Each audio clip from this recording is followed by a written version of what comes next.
Hello everybody, good evening and welcome to your very own BYJU'S 6th, 7th and 8th grade channel. I'm your teacher Aishwarya. And hi everyone, I'm your teacher Ankita, and today we are here with the SST. And of course all of you were demanding because your midterms are here. We have 30 most important questions from across all the subjects. We have 10 questions from history, 10 from geography and 10 from pol science. A quick revision and then we'll be taking a look at the questions, right ma'am? Yes, so I hope all of you are excited, and today's class I would request that you all brace yourselves because today's class could be a slightly longer class where maybe about one and a half hours of class. We will try our best to wind it up as soon as possible.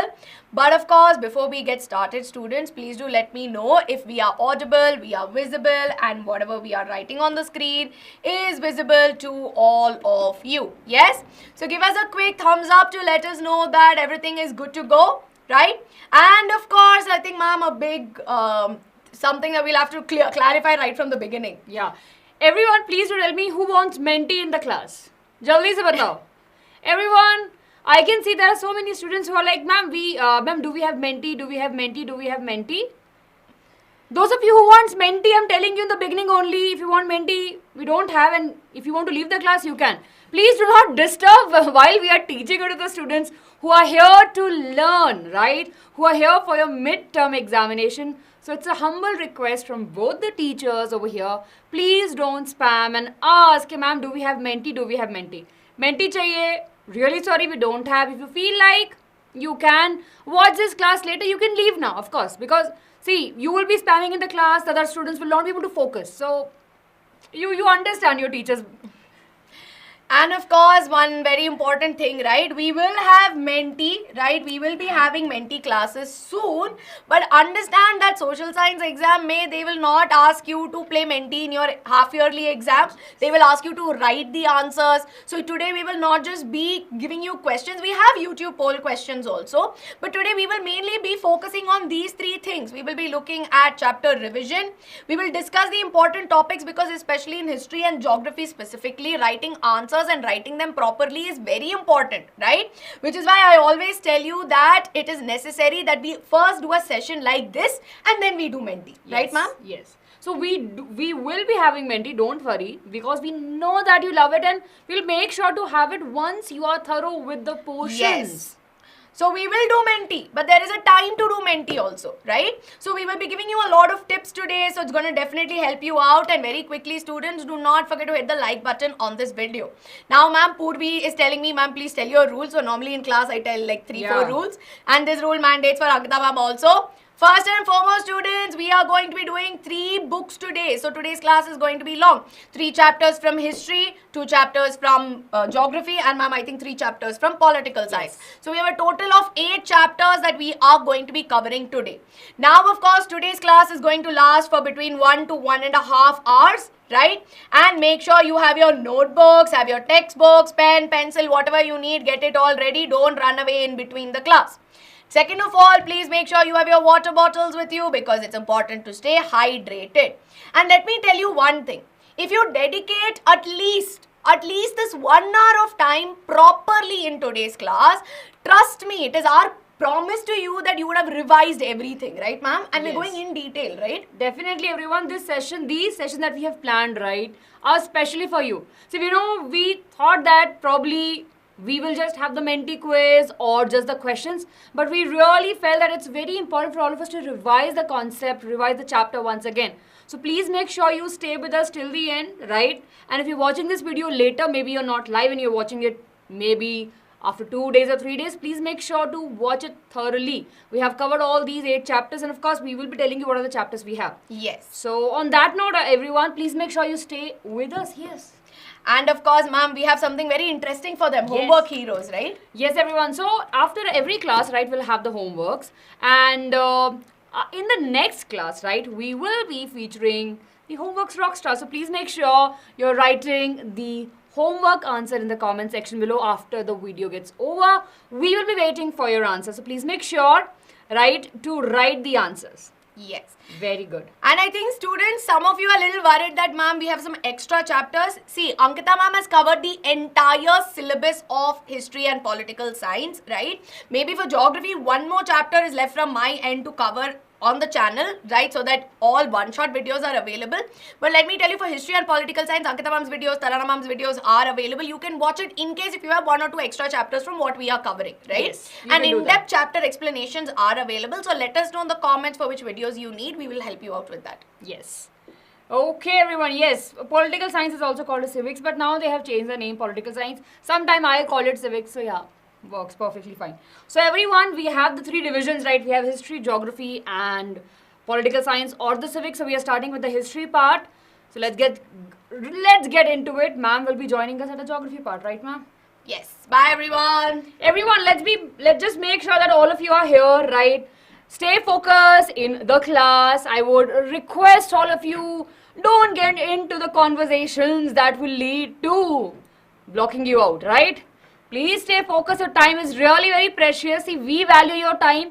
You should also value your time, right? So let's just stay focused. Please make sure you hit the like button and let's get started.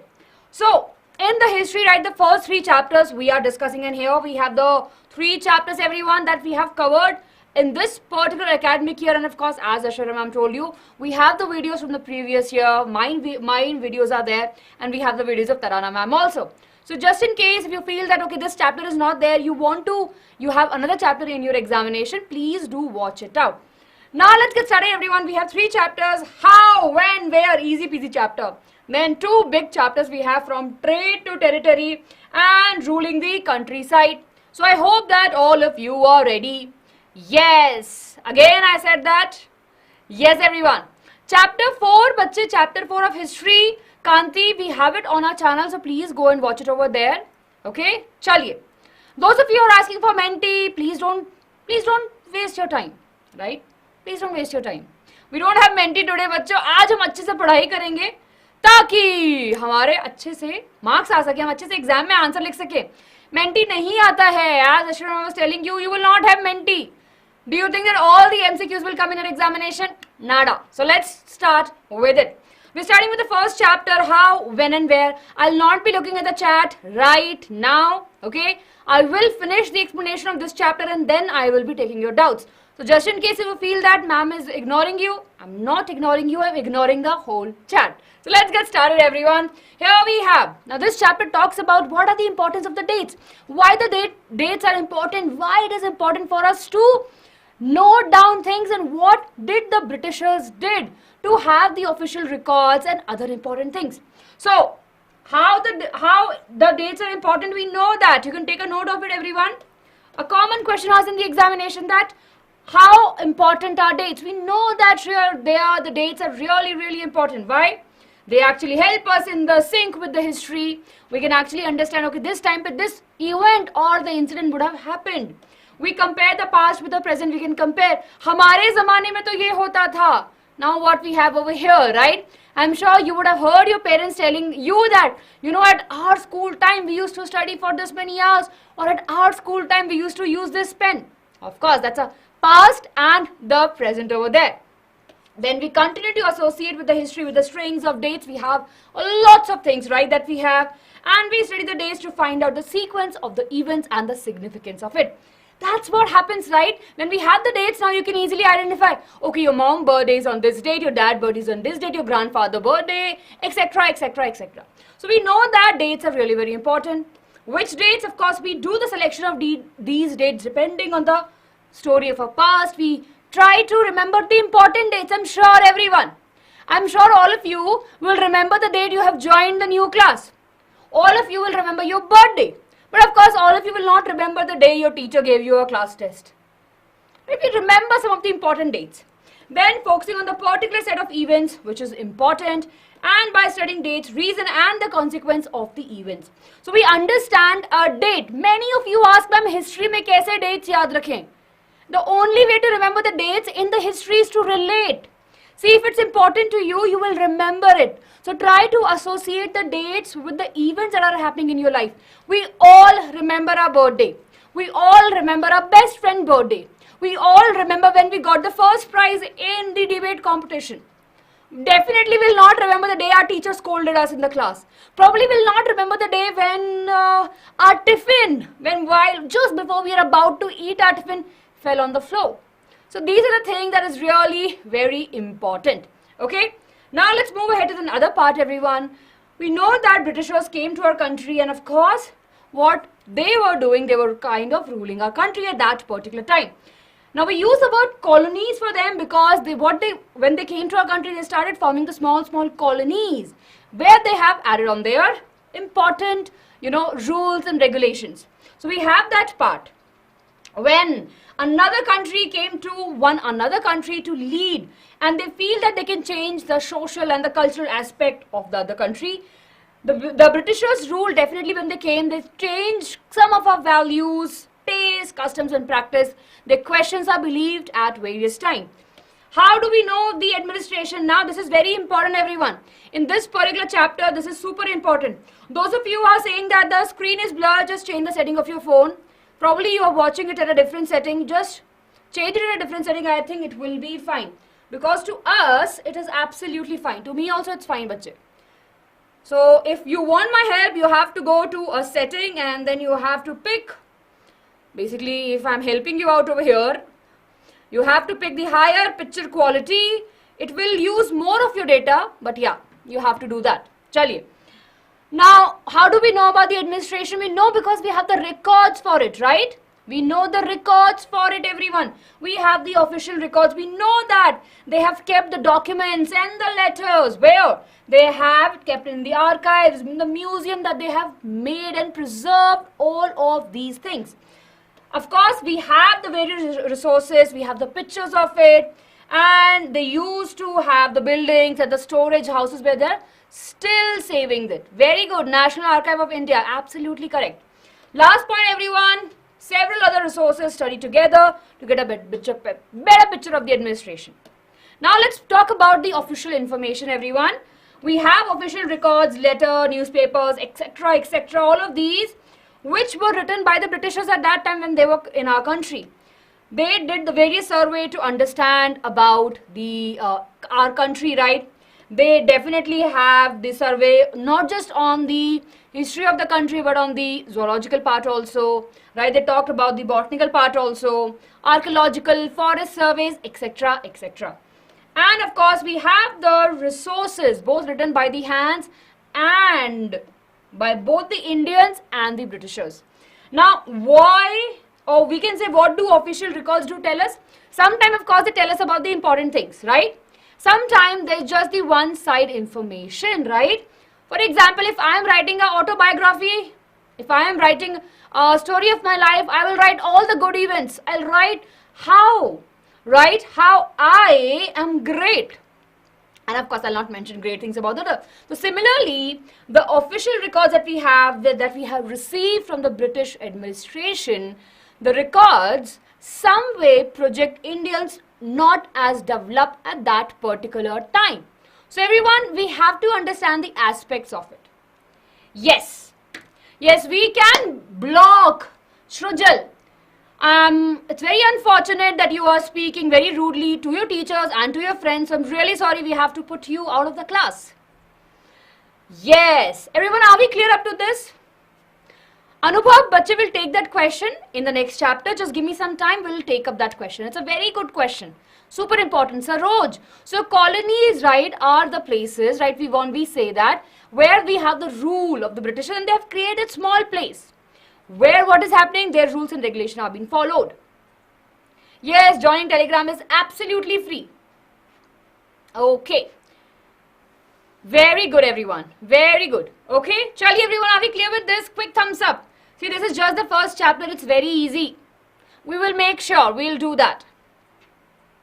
Okay. Chaliye. Now that we are clear with this, everyone, let's move to the next chapter. Halwa, very, very interesting. We don't have menti bache. Easy peasy. Okay, everyone, are we clear? Chaliye. Let's move to the next chapter. That is the From Trade to Territory. It's again a very important chapter, everyone. So please make sure you stay with me. This is a very, very difficult chapter, right? It's a very, very long chapter altogether. So let's take a look over here. Now, if I have to summarize this chapter in very short, in this particular chapter, what we have studied? We have studied that Britishers came to our country. then how they started doing the business, right? After that, they realized that India has so much potential. It's such a rich country. They started capturing small places and started putting their rules and regulations there. Then slowly they started dividing the kings, the rulers, and then they made them a puppet and said that, you are the king of that place, but unfortunately they were not. And then when they saw that they have various places where they can get profit from, they started expanding their empire, and we saw that they came with the intention of trade to our country, but what happened? They actually tried expanding their reach out, and they actually made home in our country for 200 years. Okay, chali. Everyone, I'll be telling you to take the screenshot of it, so please make sure you take the screenshot of it. Chali. Here we go, everyone. Now we have a very brief summary of it, over here. So I'll stand over here and I'll be asking you to take the screenshot of it. So in the 1600, we know that the queen actually gave the charter grant, gave the permission, right? Gave the permission to the East India Company to go to India and start trading with East in our country, of course, right? They came to our country, they thought that yes, they will be buying goods they will be able to buy goods, right? When they came to our country, they started buying the goods at a very cheap price, and they were selling at a very high price in their country. Cotton, silk were purchased, right? And of course, we have pepper, clove, dalchini and ilaichi. These are the names, everyone. Important question for 1 marks. Please do take a note of it, right? They started accumulating the wealth, right? They came to our country and they started accumulating the wealth. And of course, that attracted the other countries also. Other European countries like France, right? Dutch, Portuguese, like, yeah, India mein to we have so much of gold and so much of money.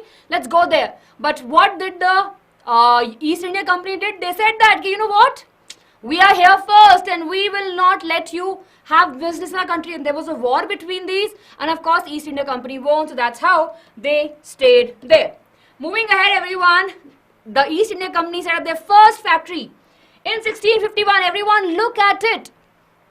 Right, everyone? Look at it. From 1600 to 1651, such a long duration, right? But they set up their country over here. Yes, very good.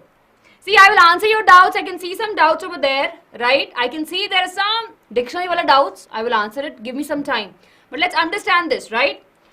So after a long time, we saw the first setting up of the English factory, right? The first English factory again.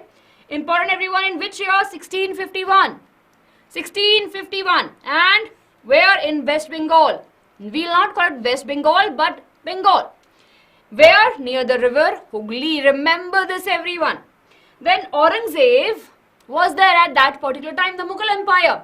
So Britishers, East India Company, you know what they did? They went to the Aurangzeb, poured lots of butter on, not on him, but yeah, praising him, giving him gifts and telling him, you are such a great king. Give us some discount, right? So Aurangzeb, with a happy mind, gave the farman, कि भाई East India Company will do business, but they don't have to pay any taxes. They have a right to pay. They have a right to trade duty free. Everyone, are we clear? This is super important, everyone. This point. What is farman? A royal order given by the king. Yes. So the company started misusing their powers. Right now the company got a chance. The company is like, you know what? We have the permission now. We don't have to pay the taxes. And slowly they started exploiting this thing. There were few officials, the company officials. They were doing the business with the company. And you know what they started doing? They started doing their own private business. For example, I am teaching you in the class and I am telling you, okay, this is my class. Alright? Or let's suppose I am saying that I have a franchisee of a company, let's suppose A company, and I am selling, I am a seller of the product that are sold by the company A. But when you come to me, I'll be like, you know what, I'll give you at a discount, but you buy the B company product. And I'm just saying that I'm not doing anything. I'm doing two businesses, but I'm doing actually two businesses, but I'm giving the tax for only one. Or probably people are only aware about one and I'm just trying to make some extra money, which is definitely bad, right? So the various British officials were doing that, but because of that, the business in Bengal was going really very down. Everyone, are we clear? There's no lag, right? No. There's no lag. It's not on my phone also, please. Yes. Yeah. Okay. Next, everyone. Now, what we know about this, we have to be a little bit quick, everyone, because we are running out of time, right? At that particular time in West Bengal, what we have Nababs who has the power. And Nababs actually refused, we don't want East India Company to have all of this power that we have, right? So they opposed it, but of course, they don't want the Britishers to do the business in their place, because they saw that their business is decreasing because British officials are interfering it. They knew the conditions will become worse, so definitely they want the power to it. And that led to a very important battle, everyone. The first official battle that we will remember between the Indian and the East India Company is the Battle of Plassey, which happened in the year 1757 in June, right? It was fought, and in this particular battle, what we saw? It was a first major victory for the English in India. Everyone, this is really important. We have Ali Vardi Khan. He died in the year 1756, and we have Sirajuddaulah, who became the Nawab of West Bengal. Now, of course, there were so many reasons, everyone. Take a screenshot jaldi se. I will explain the doctrine of lapses, but we are going in order. Clear? So we saw that after the death of Sirajuddaulah, we have Ali Vardi Khan, who became the Nawab of West Bengal. Now, what happened in the year 1757? There were a lot of conversations happening around it. You know, at that time, Robert Clive decided that we should take a lead and we should fight a battle. The main reason why the Indian lost at that particular battle was because of an individual known as Mir Jafar. He was supposed to help the Nawab, right? But what he did? He betrayed just for the throne. He thought that, he will be able to get the power. So that's why he betrayed his leader at that time, and that is the reason why the Battle of Plassey, India lost it. So everyone, please do read this. This is what we have over here. And Mir Jafar, after the battle, became the Nawab of it. Clear, everyone? Now, of course, let's take a look over here. Nabab, I can see many of you are asking about this. We'll come to that. After this, what happened, everyone? Mir Jafar is there. Mir Jafar ko laga ke now he will be the king. He will be ruling it. But unfortunately, Britishers just want him to sit as a puppet. No controls were there with him. And hence what happened, unfortunately, what he did, he had some disagreement, and there was one more battle, which is the Battle of Buxar. And in this battle, what happened? Mir Qasim. Right? Mir Qasim was there. Clear, everyone? And Mir Qasim abolished the duties of everyone, and that's how we have this, whole history. This is important, everyone. Please make sure you take the screenshot of it. Battle of Buxar, everyone, do remember the year, 1764. After that, everyone, the company people are really very happy, and they started getting all the jewels, all the wealth, and they started calling themselves as, they can't pronounce Nawab. See, Nawab is a very strong word, right? Yes, very good. Nawab is a very strong word, right? So, of course, they had some difficulty in pronouncing it, so they started calling themselves as Nababs or Naboobs. Something like that, right? Yes. Very good. Over here we have. Okay, everyone? So are we clear up to here? I know it's a big, huge chapter, so I'm just taking a break over here. All of you, are you clear with it? Yes. Very good, very good. Dalit means Nawab, right? The people who have money at that time. Farman, what is the difference between Farman and what was another word? Mercantile is a trade, right? Mercantile is a word, of course, it's related to the trade and the commerce to it. Anubhava answered your question. Yes, now I'm taking your doubts. Who are Nawabs? So, Nawabs are the one, of course, who are Indians and of course who had lots of wealth, who were there in West Bengal at that particular time. Yes, very good everyone. Okay. And Nababs, right? Naboob. Just remember it everyone. They had a very different accent at that particular times, of course. That's why the name. They were the British official who gathered the wealth from our country and then they went back to the England, and that's why they were calling themselves like that. It's okay if you don't have this. It's okay if you don't have this in your textbook. Yes. Robert Clive, right? He was the head of the army in the Madras region. Battle of Buxar is here, bachche. It happened after when the Mir Jafar was made, was made the Nawab. He realized that what he's doing is not good, right? And he have no rights. So after that, we saw some changes happening. Mir Qasim was there. Again, there has the battle, and that's how we'll remember the history. Okay, everyone, are we clear up to here? Everyone, ma'am, does tax means custom duty? Haan, bache, custom duty. For example, if I am getting this green bottle to a country, if I am getting it from outside of the country, I have to give some taxes so that this bottle can come to my country. Yes. Okay. Now I can see that you're asking about the Maratha battles and other things. We will cover up that. Yes, it's the name of the place. Okay, everyone. Okay. Yes. Okay, Izam, you're asking about atrocity, right? Some mean, very cruel behavior or treatment towards the people. Chaliye. Okay, everyone. Let's move ahead. See, we have these things planned, right? Don't worry. Very good. Clear, everyone? Chaliye.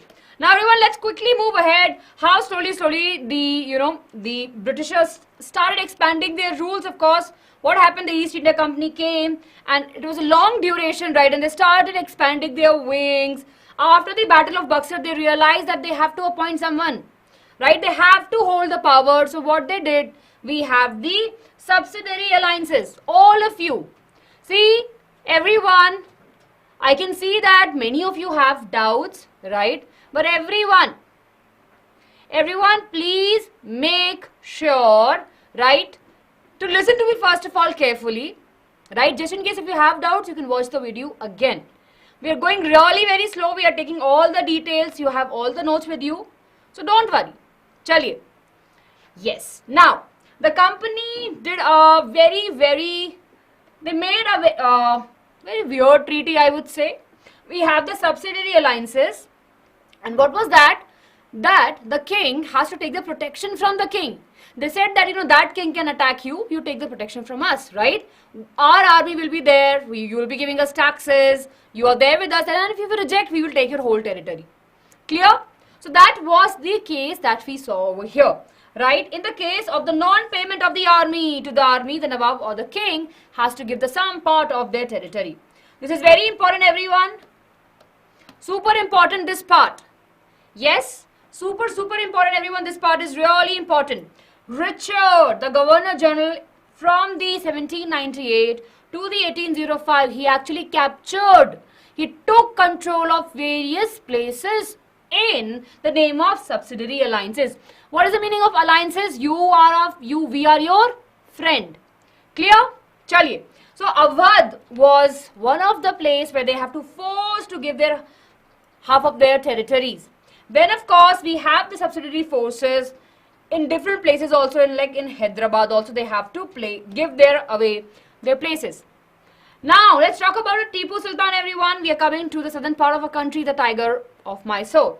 Again, a very important question from the exam point of view. Sultan, right, he was ruling the Mysore part from the 1782 to 1799, a long period. He was known as a brave and as a super strong king, right? He took the help of the French to modernize its army and of course sent foreign delegates to gather the foreign help against the Britishers. So that particular time Britishers were there, he took the help of the French people. Total of 4 wars was fought between the British and the Tipu Sultan. Here everyone we have 4 Anglo wars. Please make sure to remember the years. If not, just remember the 4. Clear? Yes. Then of course in the year 1799, Britishers won the battle against the Tipu Sultan at Mysore at the capital, which is the Srinagar. Just remember this name, everyone. This is really very important. Those of you who are saying I'm ignoring, not ignoring you, I'm just trying to teach you.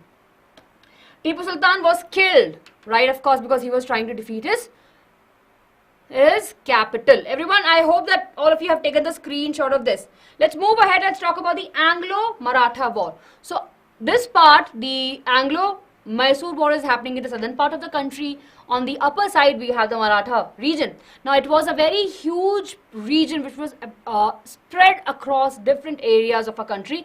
But the Britishers want to take a charge of it.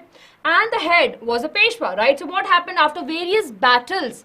And there was a battle which was fought, right, in the Panipat in the year 1761, where unfortunately Maratha got defeated, right? And then of course they were divided into various small kingdoms altogether. At that particular time, 3 wars were fought between Marathas and the British, right? And unfortunately in the wars, the result was in a favor of the Britishers, and then they took control of the southern part of the Vindhyas, and basically they took charge of the part which was there with the Marathas. Everyone, are we clear up to here? Let me take some doubts. Ma'am, which was company controlled by Queen? Yes. It's okay. Welcome to the class. Subsidiary alliances. What is subsidiary alliances? For example, let's suppose you are in your class, right? And one of the newcomer comes and say, you know what? I'm your senior, right? And we have a very small deal that we'll share the notes all together. Clear? And if you say no, probably I'll complain to your teacher, or I'll take the power. So in subsidiary alliances, what the Britishers did, they told the kings that, you know, we will provide you the protection, but you have to pay the taxes to us for providing you the protection. If you fail to provide us the money, we will take your territory. Mir Qasim was there. He was a Nabab of Bengal who came after Mir Jafar. Yes. What is the disadvantage of this system for the Indian rulers? We can see the parts, bache, right? There were a lot of disadvantage, right? A lot of rulers actually have lost their land because of these policies. Ma'am, why does the country... Okay. No. Yes. And why can't the king fight against the subsidiary alliances? Ah, that's very good. Lakshana, because they don't have the power. See, we have to understand that we have a great history. But unfortunately, at that particular time, Britishers took the advantage of various conditions that we were in, and they tried to mislead the kings. They tried to divide the kings against each other, made the kings opposite to each other, and hence they could not come together and fight against the Britishers. Everyone, are we clear? Who defeated the Sirajuddaulah? Think about it. The Battle of Plassey. The first battle was fought again Britishers, and you know the name, right? The first Sirajuddaulah. So we know who defeated him. Yes, he was close to France, but they did help, but of course they could not help as Britishers has more power as compared to them. Yes, there were 4. Yes, Archana, they were. Archana, I've answered your question. I have so many doubts. See, again, everyone, I can see that, right? I can sense that it could be that you have not read the chapters, right? It could be that you have missed the NCERT part of it. Once you read it, it will be fine. Adda, we were not making the fun of them. We're just saying them. They have used a very different word. There's no fun over there. They made this word. Okay? We are not making any fun of them. We are just here. We are just recalling what we have in the history. Yes. Everyone, are we clear? Quick thumbs up. Jaldi se. See, everyone, we have to finish history. We have to finish geography. And then we have to finish political science. I really love the enthusiasm you all have for history, for geography and for biology and for the political science. But बच्चे थोड़ा सा आगे बढ़ना पड़ेगा, right? Okay. Happy Raksha Bandhan to all of you who are wishing me and to ma'am.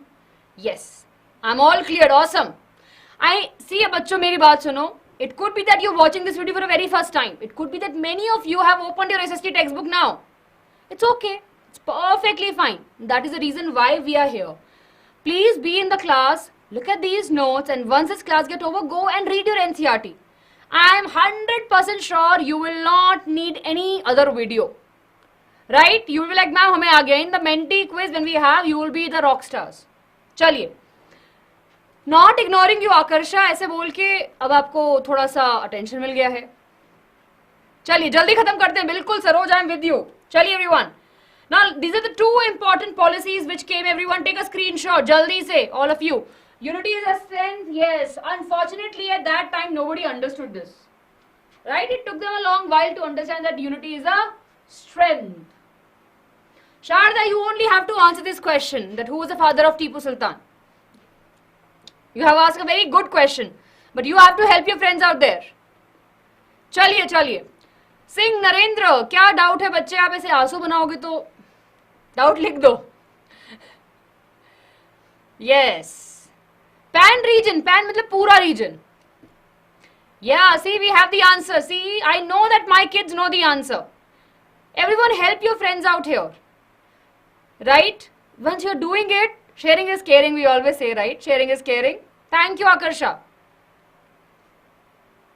Anglo-Indians.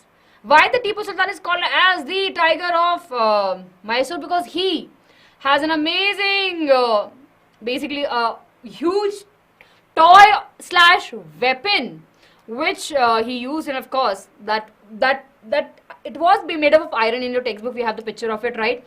If you switch on the handle of it, it will make a huge roaring sound, and of course if it attacks a soldier, it will put all of its weight. So of course people are really very scared of it, and that's the reason they call it the tiger of Mysore, and he was really very strong.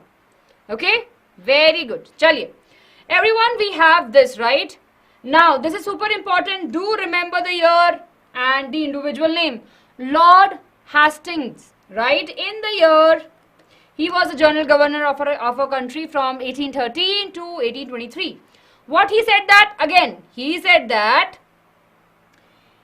you give us the direct power.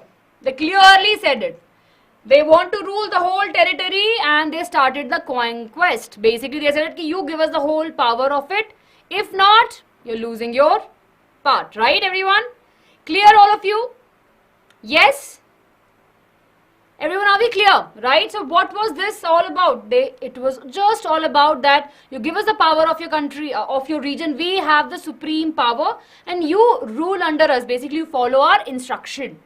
Definitely, that was not accepted. We have some huge wars happening, not huge wars, rebels happening at that particular time. Then a very important doctrine of lapses, everyone. Lord Dalhousie. Again, I think many of you are asking. Right? I'm sure that many of you are asking about this. Ma'am, Lord Dalhousie. So again, he came with a policy of the lapses. Basically, this policy tells us that if the ruler who does not have any legal hire cannot pass their property to the adopted son, or it will be right, and it will be taken by the Britishers. Yes, everyone. Arey Smriti, itna ro kyun rahe ho? Ma'am, why does the company can't control a large part of South India? Arey kyun? They were controlling us. They were controlling the large part.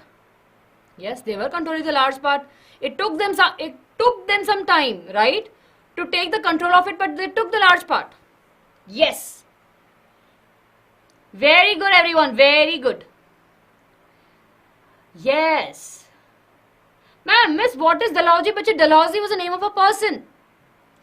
Dalhousie was the name of a person. Lord Dalhousie, he was the one who came up with the policy of doctrine of lapses.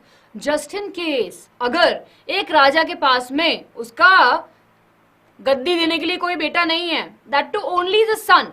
Okay? So what will happen in that case? The power, the throne cannot go to the adopted son. It will be directly going to the Britishers. I'm sure all of you have heard about Jhansi ki Rani. How many of you have heard about Rani Jhansi ki Rani? Yes? Everybody's using crime emojis to get your attention. Yeah. बिल्कुल सही है. Rani Jhansi ki. I'm sure all of you have heard about it. Yes. Ajit, please mind your language and kindly leave the class. Very good, I'm sure. Jhansi ki Rani, I'm sure all of you would have watched that movie and poem to suni hogi aapne. Clear? Chaliye. Very good, everyone. We are moving ahead, and all of these were happening at that particular time. Oh, you are from Jhansi. Awesome. Chaliye, everyone, are we clear? Ignore 1 minute. Arey, Treaty of Salbai. You tell me kya hai? Jaldi se bataiye. Umesh, if you can just wait for some time, you will have the answer. Haan. So, are we clear with this, everyone? Good. Chaliye, let's move ahead to the last part, the few more part from this particular chapter. So, what happened? They got the various powers right, and in the year 1773, Warren Hastings, again the Governor General, made the 3 important presidencies of very, very important questions. At that particular time, we have 3 presidencies in Bengal, Madras and Mumbai. Okay? They made various laws, civil laws, right, and criminal laws for the administration. They came up with the various policies. They came up with the muftis and Brahmins, right, who will be helping in the religious interpretations of the rules and regulation. So they took the help of muftis, which were representing the Islamic religion. They took the help of Brahmin to represent the Hindu religion. And that's how they started interfering in the matters where the people are directly going to them to help in the intervention in any of these such cases. Everyone, are we clear? अरे जो बच्चे रो रहे हैं थोड़ा रुक जाओ. Yes, Dolly, thank you for helping out your friends. Salbai, right? The Treaty of Salbai was which ended the first treaty. Thank you so much, Dolly, for helping your friends out there. Okay. Ashwara ma'am is here. See, if you want Ashwara ma'am, you have to study history first. Chaliye. Not ignoring any one of you, everyone. I have explained it. You can go back and see. Chaliye. Now, everyone, I think it's almost time, right, ma'am?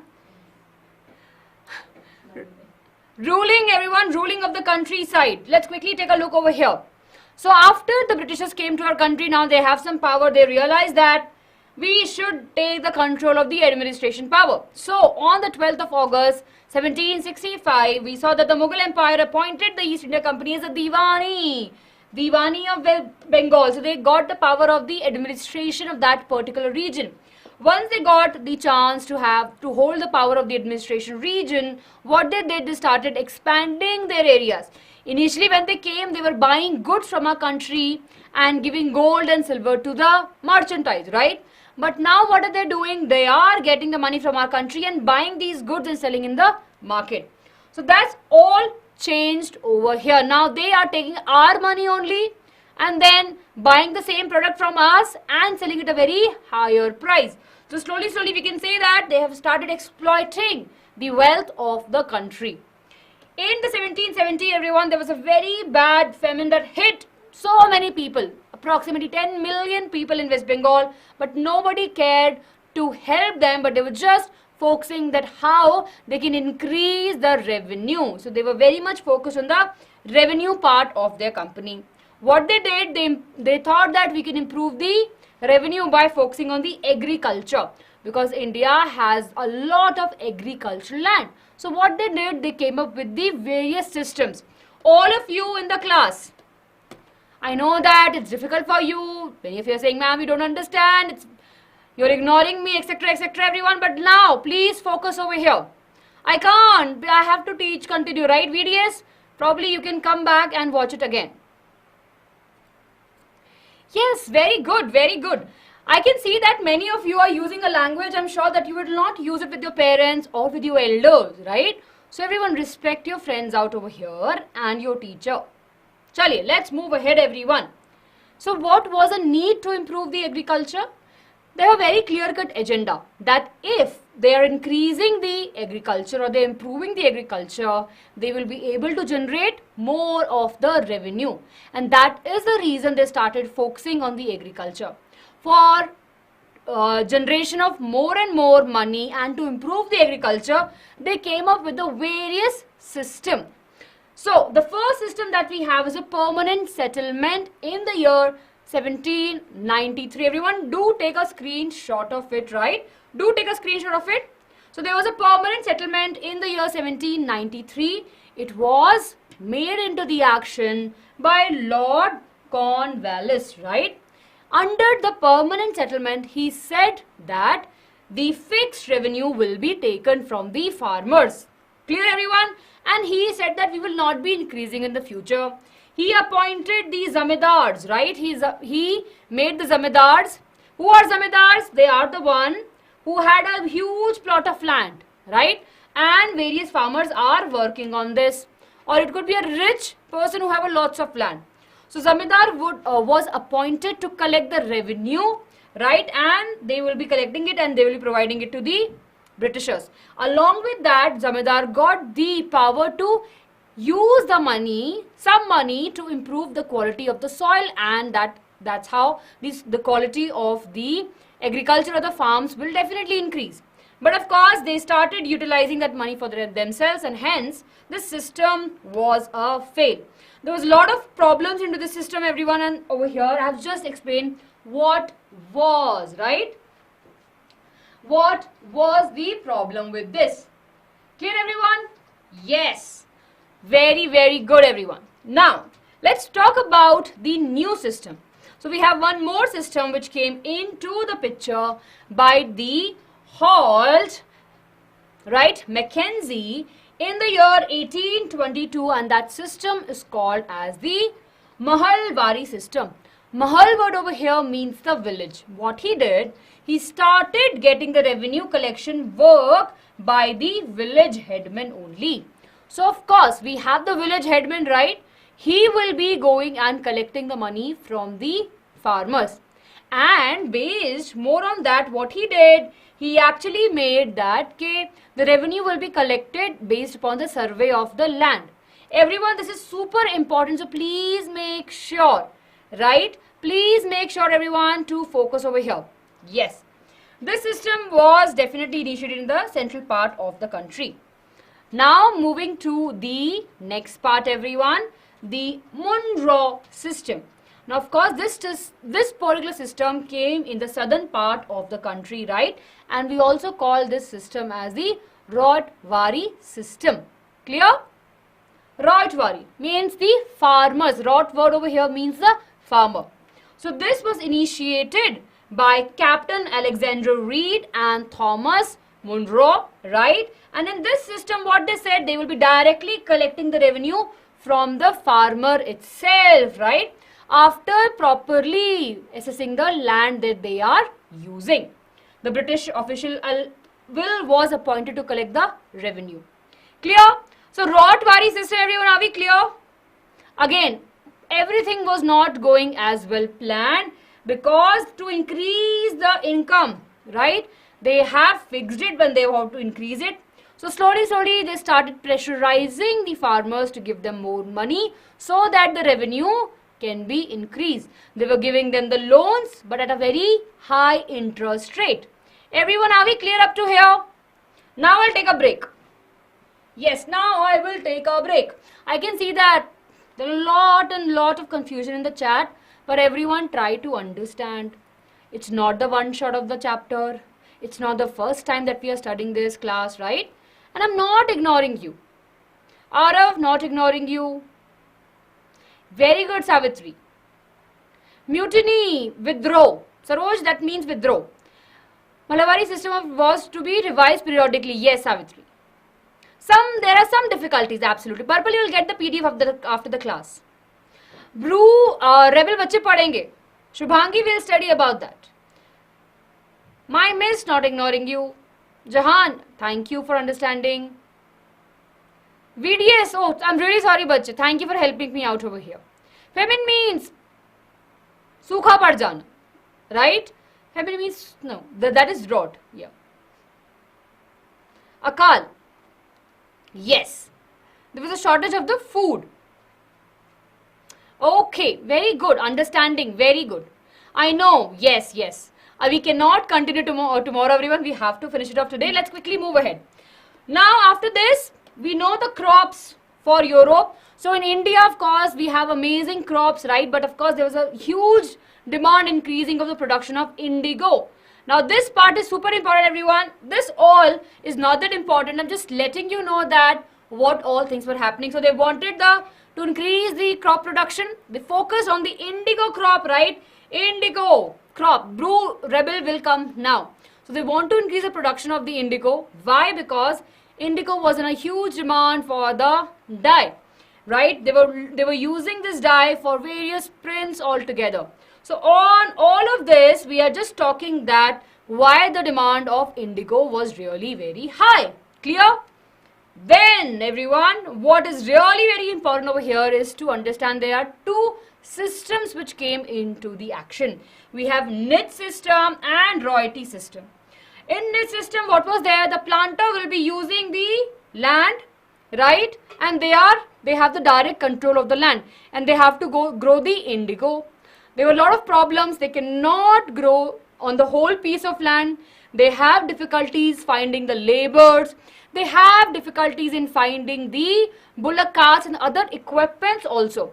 Because at that time when they are growing the indigo and when they are harvesting the indigo, at the same time there's a harvesting happening of the rice also. So the laborers and the equipments will be utilized there. So niche system was not that famous. Over here we have it. Do take a screenshot, everyone. Niranjan, please mind your language or you can leave the class. हाँ अभी पढ़ेंगे बच्चे. Champaran will be coming.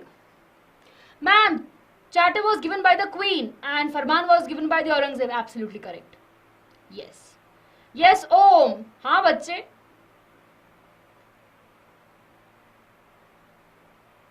It's okay, Ashutosh. You can watch this video again.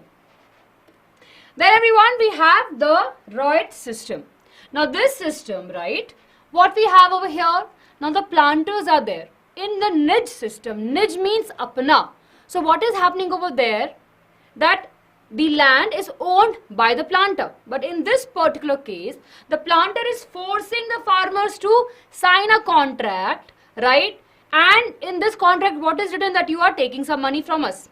So they are giving the cash to them, right, at a very low rate, and of course they are producing the indigo. Eventually, who is at the loss? The farmers. So this system was definitely a flop. It exploited the farmers really very badly, and because all of this, we saw the blue revolution, right? What happened in Bihar and in West Bengal, in the Bengal first time, was that people rebelled because they realized that it's an exploitation of their work and of their land. Eventually, we saw that when Gandhiji came to our country, right, in the year 1917, he went to the Bihar place, city, which is Champaran, right, and he started the Satyagraha movement over there. Clear? Yes, everyone, are we clear? All of you.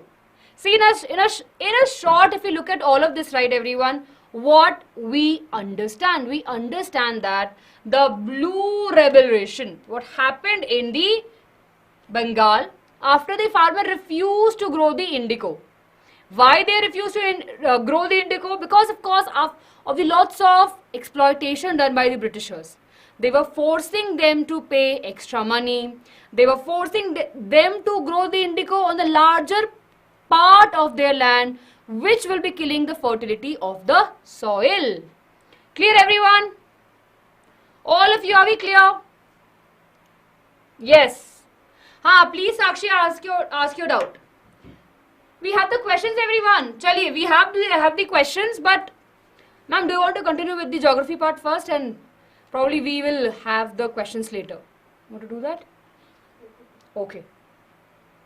Diamond, clear? Geography mind map. Chaliye, okay.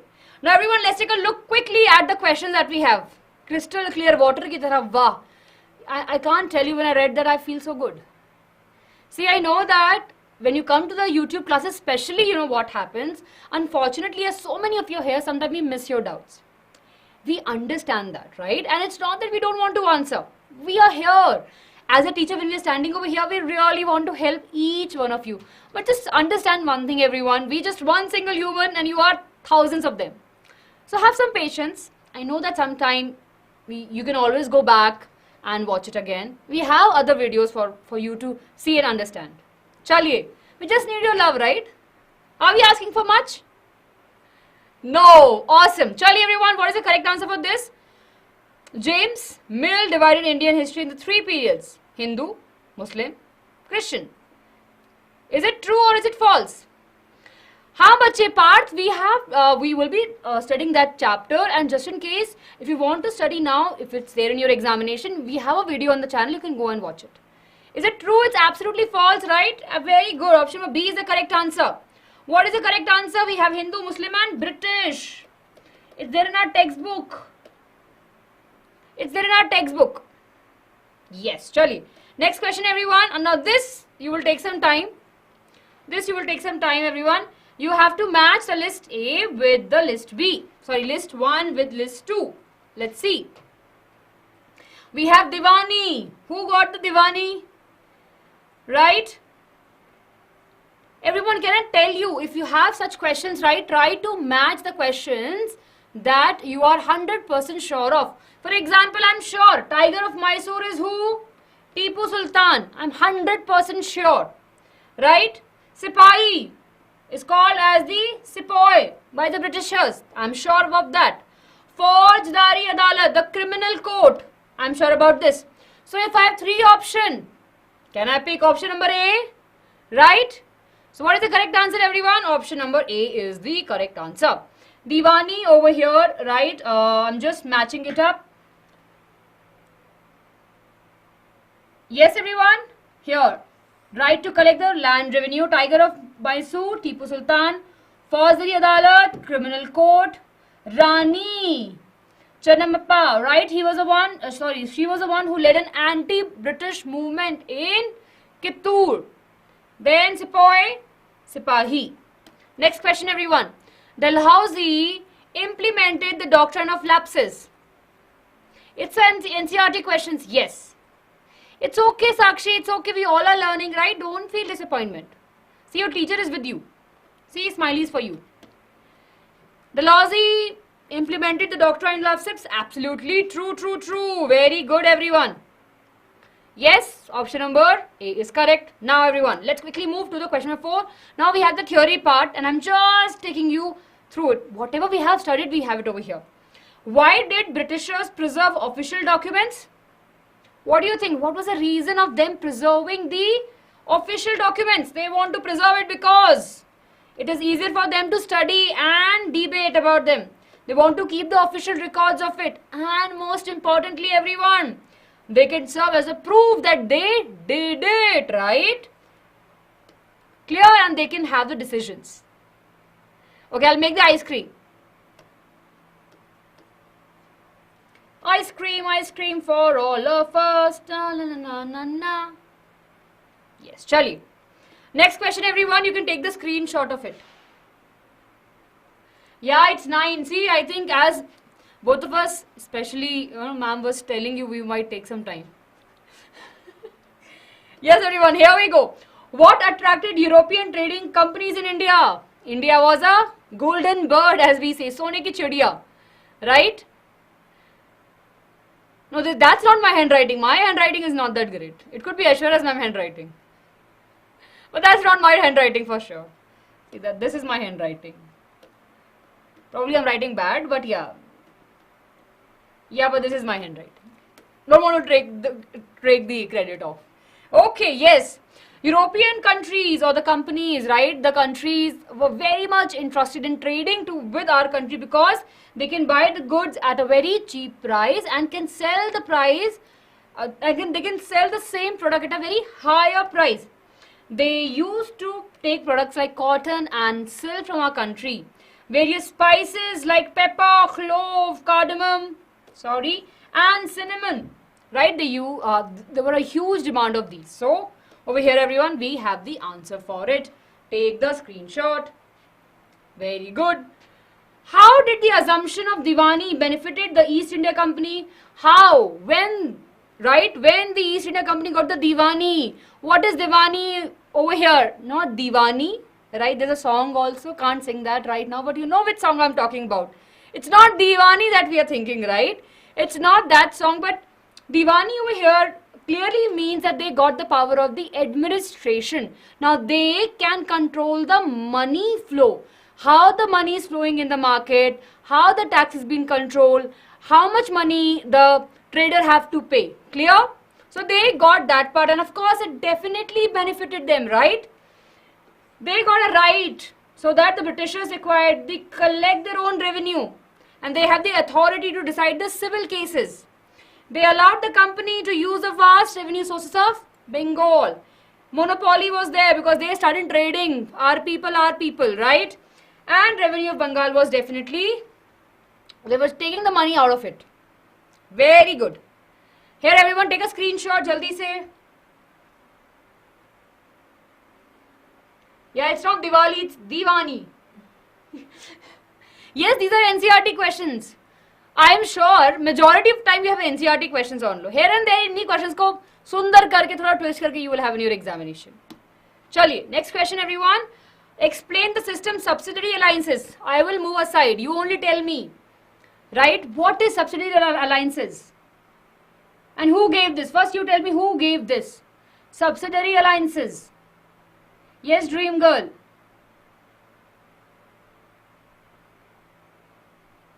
Sayani. I'm really sorry. Richard, is it? It's okay, wizard.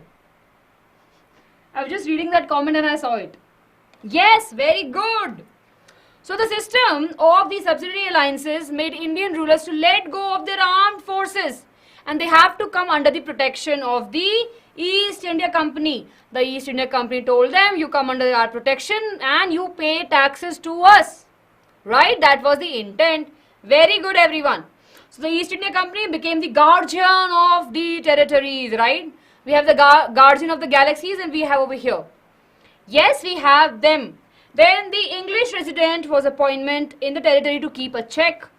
The Indian rules were not allowed, and of course we have the rules of the company. Indian rulers were told to pay the subsidiary taxes, right? They were asked to pay the taxes to the East India Company. So everyone take the screenshot. Ma'am, what are the maximum marks for this question? Bache, Jahan, this question can come for 5 marks also, for 3 marks also.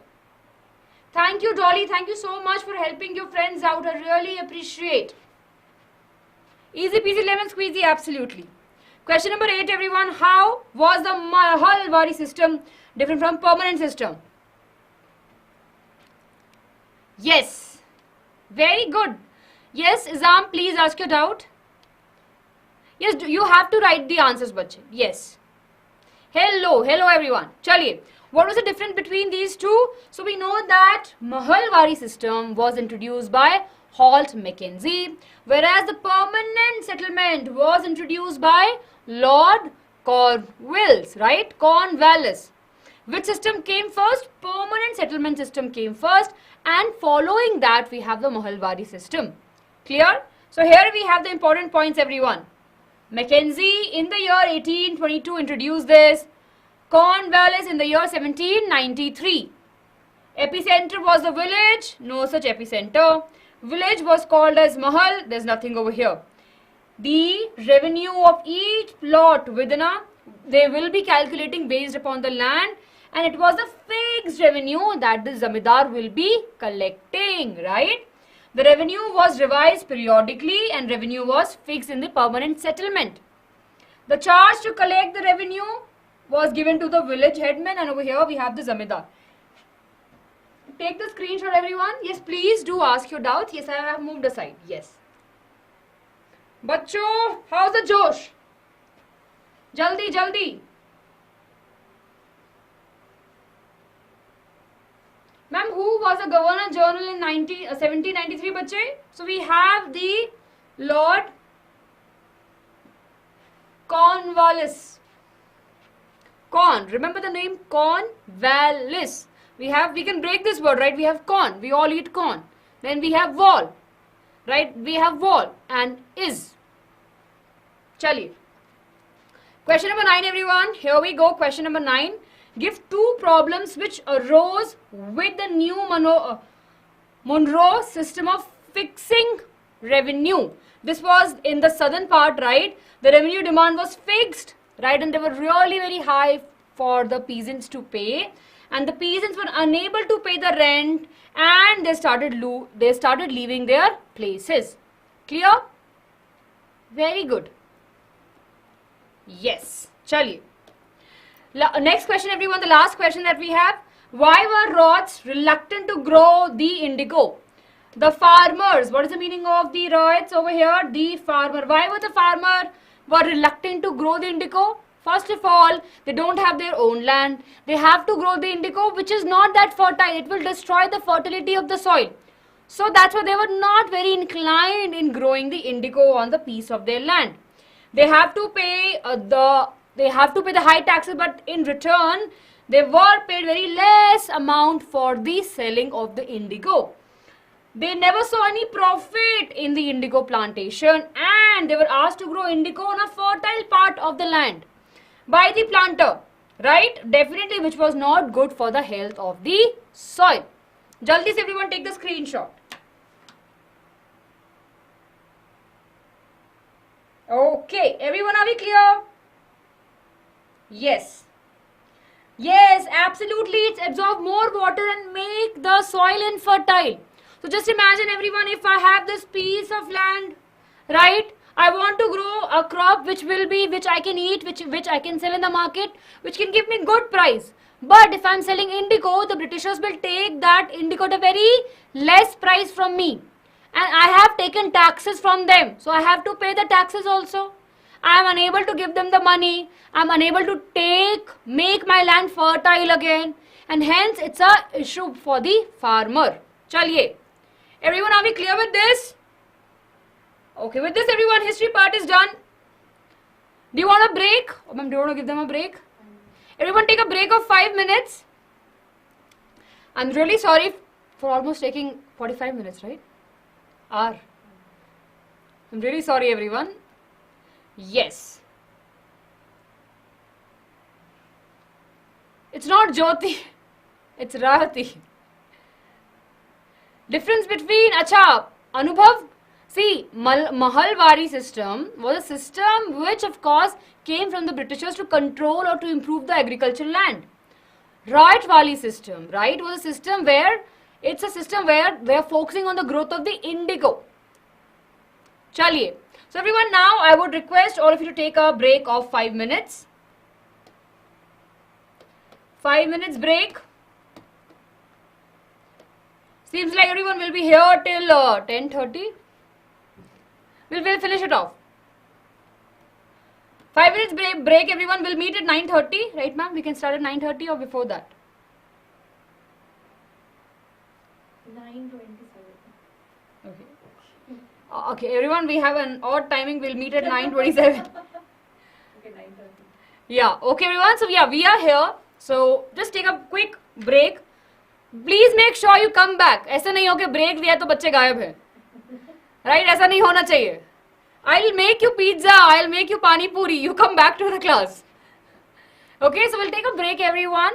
Just go have some water, go to the washroom if you feel like. Just stretch your body and come back again. We will continue with the geography and pol science. Chaliye. Okay, we'll meet you on the other side.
Can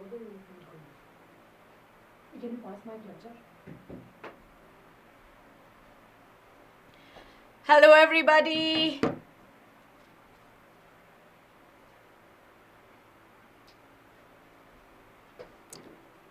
Hello, I hope that I am audible, I am visible, you can see me, hear me. Yes? Good evening everyone, good evening. No, yes, Ankita ma'am is an awesome history teacher. She loves telling stories and you can see that when she teaches history. Just give me one moment. Good evening all of you, good evening. Am I audible, am I visible, are we ready? Geography though is very very easy for us, right? Yeah, if you eat dinner, it's fine. Have dinner, no problem.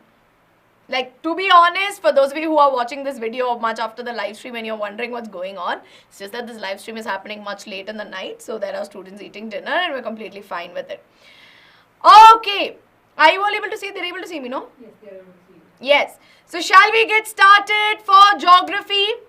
Easy peasy, 2 chapters are there in geography. We're going to be doing resources chapter and land, soil, water, and natural vegetation and wildlife resources, right? So we're going to be doing these 2 chapters in geography, right? Awaaz aa raha hai? Am I visible? Fatafat, we'll finish. Don't worry. Arey, geography mein mind map hai, right? So students, I am not going in the details of what we have covered in the chapter. We're going to do it with a mind map, right? Sakshi, you can come back and watch this video. See, geography mein both chapters are very easy. Second chapter is also actually very simple. It's just that second chapter is very big, so we tend to get a little scared. But with the help of a mind map, it should be easy for us. So now, of course, the first chapter deals with what are resources. Resources are nothing but those which are of utility to us, right? Anything that has value for us is what we understand as resources. Now, we know that when we talk about resources, resources can be of 3 types. We can have natural resources, human-made resources, and we have human resources, right? Now, natural resources that are there can be again broadly classified as renewable and non-renewable. Now, natural resources, we get it from nature, right? And we know that they are used it as it is. Yes? Now, we have renewable resources, which means that these resources will get replenished, right? So, we see that these resources that are there, they will get replenished. What do we mean by replenished? It will come back, right? So we see that it will come back. If they get utilized, there's a way for in which it will come back. Now, on the other hand, we also see that there are non-renewable resources. Non-renewable means they cannot, once they are utilized, it will take many years for them to come back. So examples are important. Renewable may you have your wind, right? You have water. All these are examples of renewable. Non-renewable may you have your coal, petrol, so on and so forth, right? So you can say exhaustible and non-exhaustible also. That is another name for it as well. Now you have human-made resources. Now these are resources that which we make, right? So buildings, vehicles, bridges, they're all examples of human-made resources, right? Now what is a human resource? So right now a person who is utilized, right, to carry out certain activity, that is what we call as a human resource. So technically I am a human resource, right? You are learning from me, right? There is some value, some utility you are getting. So this is what we understand as a human resource when the person is there.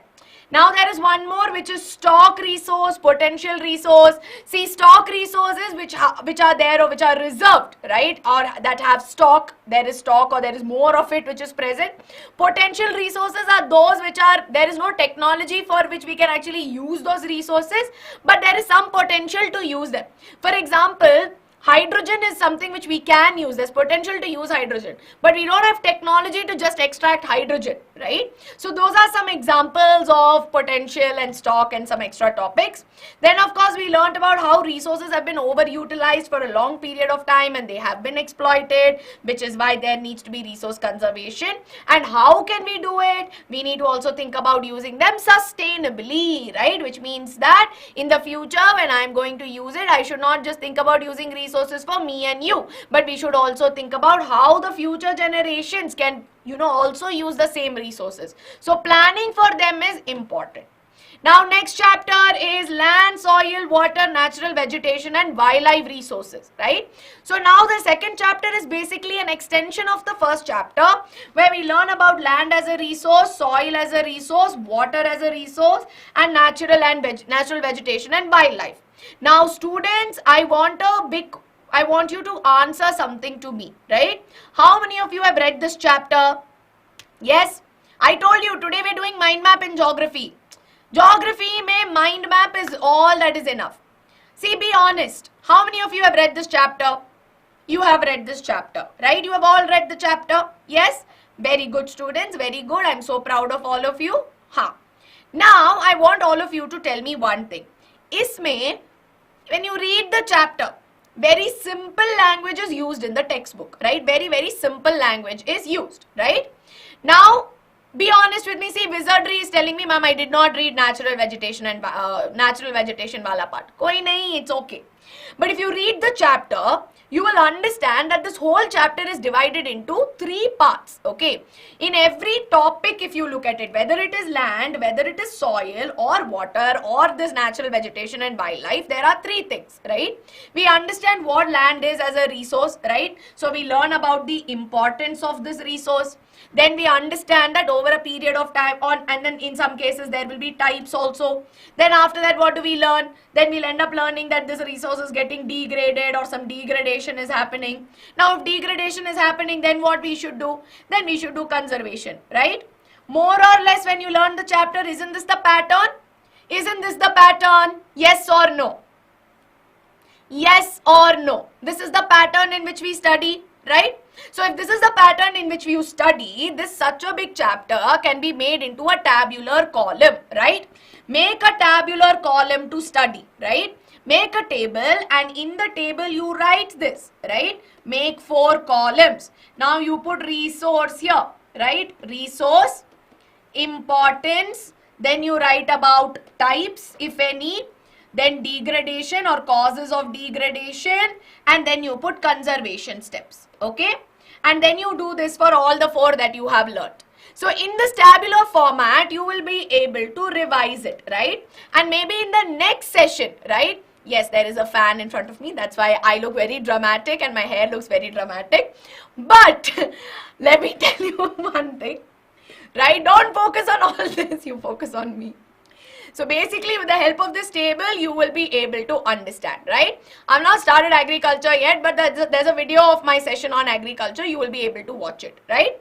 So now of course when we've talked about land, right? We know that land that is there is one of the most important natural resources, right? And we know that even though 30% of the entire earth is filled with land, we know that there is only a small portion of land which is, which is inhabitable, right? Now land can be used for various purposes, agriculture, housing, right? And of course to make industries, which is why we see that land is very, very important. Now we also see that land can be classified into 2. Land can be classified based on who owns the land, right? So land can be classified as privately owned land or community owned land, right? So if I purchase a piece of land and it is in my name, like my own house, right? So those of you who have your own house, your parents would own that house or they would own that piece of land. While community that is there, right, or community owned land that is there is basically going to be parks and playgrounds and all of that, right? Now, of course, over a period of time, we know that land degradation has been taking place. What has caused land degradation? Land degradation is caused due to deforestation. We can see that desertification has happened. So there are multiple multiple reasons as to which land degradation has happened, which is why land conservation should take place. Now, how will we conserve land? We can conserve land by doing afforestation, land reclamation, reducing how much chemical fertilizers, pesticides are there, right? So in these ways we can reduce it, right? Easy peasy. Everybody, is this simple? Super duper easy, no? Everyone, is this easy or no? Saving paper, yes. CC, crystal clear, awesome. You just need to tell me CC, right? Yes. Next up, we have soil, right?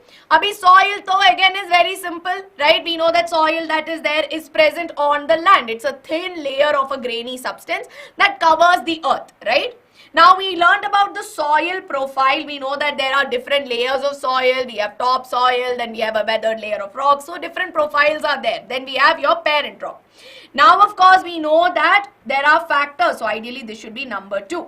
Now, there are various factors that contribute towards it. Naming these factors are important. So, star mark this point in your textbook, right? What factors contribute soil formation? Your parent rock, right? The big rocks that are there which undergo a process called as weathering, right?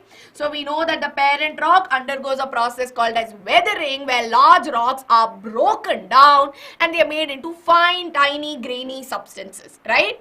So in this case, as you all see, this process of weathering is nothing but breakdown that helps or results in the process of soil formation, right? So we see that this parent rock is the one which undergoes weathering, right? Now we also see climate and some physical relief features. So when I say relief, it means the physical features. Don't get scared. Relief means not relief like, oh, aram. No. Relief means physical features, right? And then we also see that time is a factor, right? Time is also an important factor. Yes. And we also see that flora and fauna that is there, right? Yes. Wizardry so far? Yes, correct. So here, when I say physical features, I made it a little more simplified, but when I say relief, it is actually the physical features in terms of the height, right, which is the altitude, and also with respect to slope. They are the physical features that are there. Ma'am, can I tell a joke? Arey, first let me finish teaching, then you make me laugh, right? You tell me the joke after this. I was about to write the end of the class. Relief means height and this one. Ma'am, I beg you, kya hua? Purple paradise, what happened? Anyway, coming back, I want to finish this fast. Next up, we know soil is very important because for plants to grow, for various microorganisms, soil is necessary, but soil has been getting degraded for a very long time, right? Which is why we know that mainly due to soil erosion, especially we see that soil degradation takes place, which is why we know that there is different types of methods of preventing soil erosion.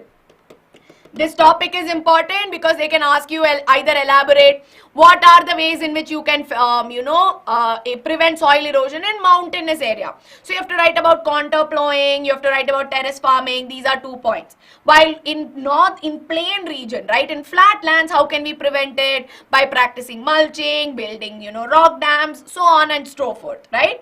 Then what about in some arid areas or dry areas? We plant shelter belts that are there, right? So this right here is important. Next up, we have water and natural vegetation. Now, of course, we know water is an elixir of life. We cannot survive without water. But although water being a non-renewable source of energy, good water that we can use is becoming less and less, right? Because water is getting polluted, leading to water scarcity. Water scarcity means less water is available. So what should we do? We should conserve water, right? So that is very important. Now next, of course, we have natural vegetation and wildlife. We know that natural vegetation refers to all the plants that are grown naturally and not artificially, right? And we know that based on the amount of rainfall, there are different types of natural vegetation. You have tropical, subtropical, tundra vegetation, so on and so forth. Now we know that over a period of time, there has been a lot of exploitation, especially with respect to cutting down trees, large areas of forest, killing animals, hunting, poaching. So which is why we know that there is wildlife conservation that is there, like in the case of, national parks, sanctuaries, all of that, right? ठीक है. So with this, everybody, jaldi mind map ho gaya, right? Now it is time for our questions. Yes? See, jaldi mein I finished it off, right? So this was a quick summary. I did not go ahead, right? Because ma'am is telling me, oh ma'am, how much time? Ma'am, half an hour? Half an hour mein class will be over, right? First question. Resources which are drawn from nature and used without much modification is called as what, right? Yes, no problem, Purvi. I know it's getting a little late and some of you may have to go to sleep. It's okay. You can come back and watch this video, right? Okay. So now, of course, resources drawn from nature and used without much modification are called as dash. Human-made, natural, cultural, none of these, right? So we are talking about what is being drawn from nature. What is being drawn from nature? Definitely not human-made, definitely not cultural, because that's again something we implement. and none of these, which is why the correct answer is option B. Very good. Star mark for my students who have got the answer. Yes? Very good. See, cultural resources are again, so that's a term that is there, but cultural resources are not used in the context in which we are going to be learning. Purple Paradise Bacha, I answered in the live chat also. I was the one texting you. See, after the live stream, in the comments of this video, you will have a link, right, which will be pinned where you will be able to get it, where you will get the notes. On Telegram also, you will get the notes, right? Okay. Question number 2, everybody. We can wind up the polls. Coal is an example of what? Coal is an example of renewable resource. Is it an example of non-exhaustible resource, non-renewable resource, or is it none of these, right? Read the question, students. Very, very important that you read the questions, right? We're talking about terms like renewable and non-renewable, and something which will be used interchangeably is exhaustible and non-exhaustible, or inexhaustible is a better word, right? Inexhaustible, right? Both you may come across. So read the question. You should be able to get the answer in this case, right? 43 votes, around 50 votes in, and I think I can lock my answer. 80% of you have got the correct answer. Very good, very good. Coal is an example of a resource which cannot be renewed, because from chemistry chapter only you have learned that formation of coal takes millions of years to happen, right? So we see that coal that is there is not a renewable resource, right? And it is non-renewable. Now what is this non-exhaustible or inexhaustible and exhaustible? Exhaustible, right? Exhaustible means they can be exhausted or they can be utilized entirely.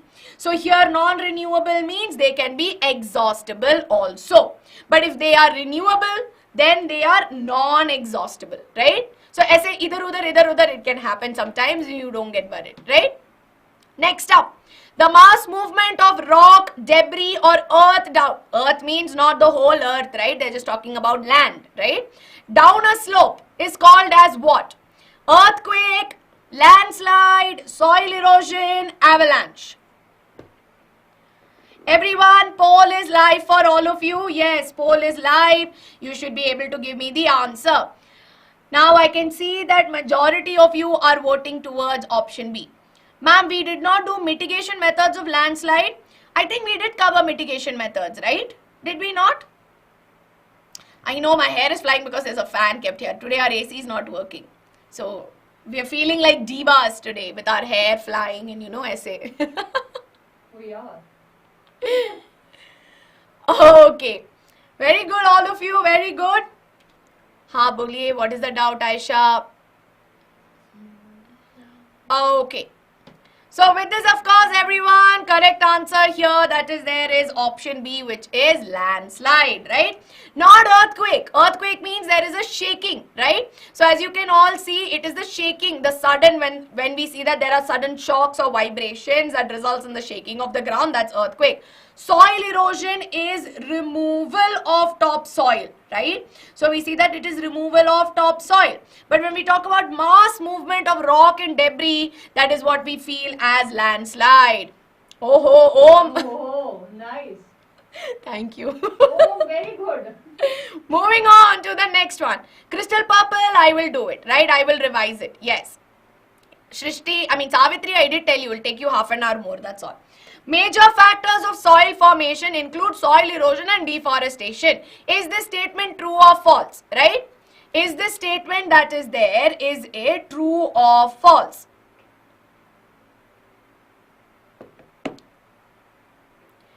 Okay. ISMA, low-lying areas. So basically, I'll tell you, you know the land that is there. No, there are some lands which are elevated, right? So I'm sure you would have heard that there's something called as sea level, which we say. So if this is the sea, right, there will be some land which will be at a slightly higher position, right? So we say that this is elevated from sea level. But lands which are maybe at sea level or a little above sea level, we call them as low-lying areas, right? So it's as simple as that. Poll is there, but I don't think you need the poll because this is very simple and easy, right? Instagram की बात क्यों कर रहे हो आप? You're all, I mean, I will sound like an old generation person if I say that, you know, you should try to avoid social media as much as possible because it could be distraction. So sweet, Purvi, so sweet. It's both of us. We cannot do it without each other, right? It's both me and Ankita ma'am. Okay. Array, it's okay. Very good. Correct answer is option B. It is false, right? Statement is false. Soil formation is in mainly your factors include climate, relief, your flora, fauna, time, parent rock. All of these are important factors. Question number 5, it is a match the following, right? So match the following questions are very important because again you normally get this for 2 marks if you have to match it yourself, or you will get it for 1 mark if you get it as objective based question, right? I know, Dream Girl, YouTube is also social media, which is why chose my words carefully. I didn't choose my words carefully. Okay, take your time and answer this. You have list 1 and list 2. 40 on 14 SST exam. Super proud of you. Super proud. Many of you have actually been scoring well in your exams, right? Ma'am, we can renew them and it will take 300 million years. Exactly, Shaurya. Which is why if you see, that's as good as 300 million years where so many changes will happen. So they're as good as even if it comes back, there's no point, right? Which is why we say they are non-renewable.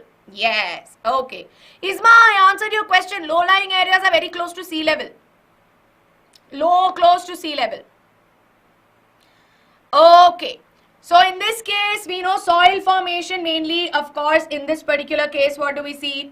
Soil formation of that depends upon the nature of the parent rock. Weathering that is there is nothing but breaking up of the exposed rocks. A type of method of conservation that is there is mulching, right? Forest classification based on rainfall includes tropical and tundra, right? Then you have ashwagandha, which is an example of a medicinal herb, right? Which is why in this case, what is the correct answer? Correct answer is option A. So I can see that many of you have voted for option D. How have you voted for option D? 25%. Majorities. Majority have voted for. Yes, students who made mistake here. See, 1E. Okay, 1E. 1 is E. How? Okay. Oh, my bad. This is marked wrong. This should be 1. 1 second. I think none of the answers are correct in this case. Students, 1 minute. Let me just write this down. 1E, 2C, 3A, 4, and 5D. Correct. It is marked wrong in the PPT, right? So the correct answer is option D. You are all correct. Super proud. So I matched it correctly, but I think when the PPT was made, there was a slight error in copy pasting, right? But D is the correct answer, right? You are right. I matched it correctly, but normally what I do is I always write it down. So in this case, since I didn't write it down, I went wrong. Okay, moving on to question number 5, right? Very, very simple and easy. Explain how resources are classified broadly. This is a 3-mark question, right? So you have to say that resources are broadly classified as natural, human-made and human. And here you will have to write one sentence on what each of it is, right? So in this case, we know that natural resources are those which are taken from nature, and write 2 examples of the same. Human-made resources are not provided to us by nature, but rather human beings have made it for their own use. So your vehicle, building, roads, they are all examples, right? Now human resources are people who serve us in any way. So teachers, doctors, construction workers, they are all examples, right? Okay. Ashwagandha is an example of a medicinal herb, right? Easy peasy. What is sustainable development? Mention some of its principles. Students, I have a question for all of you. If you had this particular chapter in PT1 or PT2, I am sure this question came for 3 marks or 2 marks. How many of you had this particular question that came to you for 3 marks or 2 marks? So you know that this right here is a sure short question. In case I have students who have come to this class where you have not got it in the exam, you learn it from your other students that it will come. This question is sure short, which means this topic is something you have to learn. It can come for 1 mark MCQ, 2 marks, 3 marks, even 5 marks, right? So this topic is very, very important, and 10th standard may also this topic is important. Yes. So when you talk about sustainable development, it is a way in which we utilize our resources in such a way that we are not just meeting our own requirement, but we are also aware of what is needed for the future generation. Now mention some of its principles. Now if you're talking about principles, you can talk about how we need to respect and care all the life forms, improve, not improve, but improve the quality of life, conserve the earth's vitality and diversity, and minimize the depletion of natural resources and use them wisely, right? So using resources wisely, right, is what we understand by this. Now moving on to question number 8. 2 marks. See how many of you, one more thing. If they tell you, write any 2 reasons for land degradation, right? Just give us 1 minute. Microsoft has decided to not respond, so give us 2 minutes, right? So it will respond in some time. But in the meanwhile, right, write any 2 reasons for land degradation. If they say 2 reasons, will you write 5 reasons, right? If 2 reasons are asked, how many reasons will you write? You will write only 2, because 2 marks में 2 reasons they have asked. They have been very specific, right? So both very, very important. So now you can write about how soil erosion has contributed, deforestation has contributed, landslides have contributed, right? So you can write about rapid urbanization, need for houses, right? Need for land. You can write any 2 to 3 of it, more than enough, right? So of course we know that overusing chemical fertilizers can imbalance it, deforestation. You can talk about the demand for housing and land, that is also important, right? So you can write any 3 pointers, you will get 2 marks for this, right? Simple. Now why is land considered as an important resource? 2 marks again for the same. These are all NCERT questions as well, so chances of it coming in the exam is high. So why is land considered an important resource? Because we need land for agriculture, building house, industry, to do forestry, building roads, so on and so forth, right? So you can write any 2 points, you will get 2 marks. Yes? Okay. Please don't spam, students. Last question. Suggest any 3 ways to conserve water. You will get 3 marks, right? Because we all perform economic activity. Yes. Okay. So as you can see, 3 marks that are there. Topography is basically the layout of an area, right? Like what kind of features? Like you have river here, you have mountain here, you have plains here. That is what we mean by that. Those are general topics, not using you have to shower, you need to use water wisely, okay? But it's important that you don't write turning off tap, okay? But here we're talking about conservation, so you have to be a little more technical. Don't just write generally, right? So talk about how we need to reduce water pollution. How will you reduce water pollution? You can treat the waste that is being poured into the water. You can tell people that if you pour all this or if you directly pour it, it's harmful for the water and the aquatic organisms. So you need to be mindful. Then regulate the use of chemical fertilizers, because a lot of fertilizers which is used in the soil is runoff and it again causes water pollution, right? Then rainwater harvesting is also important. So promote rooftop rainwater harvesting. So thereby we are able to conserve water. And especially in agricultural land, you need to promote drip irrigation, right? Yes, very good all of you. I can see a lot of answers coming in, right? See, land is basically the area that is there, right? Land is part of the lithosphere Kushank. Soil is, so basically soil that is there is a part of land, right? Your land has rocks, your land has various other things. Soil is a thin grainy substance which we find on land, right? ठीक है. You write any 3 points, you will get 3 marks from this. So there you go.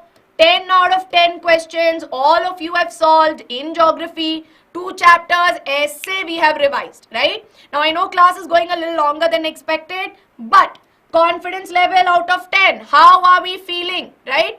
What is a confidence level out of 10? 10 out of 10. Abhi Ankita ma'am in 15 minutes is going to finish off Pol Science and we will wind the class up, right? Yes, ma'am. 15 minutes so ho jayega? Yeah, I'll try my best, ma'am. Okay, handing it over to Ankita, ma'am. Hello everyone. Without taking much of a time, let's get started. Yes, let's start. Purvi, I think you are asking to Ashwara ma'am. Ma'am is not feeling sleepy, even I'm not feeling sleepy, and we have full Josh. Yes, everyone, chaliye, let's quickly get started with the Paul signs. I'm sure you will love this part, right? Very, very easy chapter, everyone, and we will not take much of our time. Unfortunately, we have 3 chapters here. So, I will not say it will not take much time. Probably will take, but yeah, we will make sure to finish it up really very soon. Yes, BDS, bache, we will. Yes, Purvi. Yes. Sayani, Izam. Yes, awesome. I can see. Hi, Josh. But seems like we have few number of like everyone. So, जिसने भी अभी तक like नहीं किया है session, everyone quickly hit the like button, right? We should have 150. No love with civics. ऐसा क्यों बोल रहे हो भाई? हाँ मतलब Josh is really very high, right? Very good. Yes, Rana. Thank you so much. Yes, Drishti. Yes, Dhriti. Isma. Right? Isma. Happy Onam. Yes. Okay, let's get started, everyone. We have 3 chapters. We have Indian Constitution, Understanding Secularism, and then we have Parliament and the Making of the Laws. Many of you were asking, ma'am, what about the 4th chapter of Political Science? But everyone,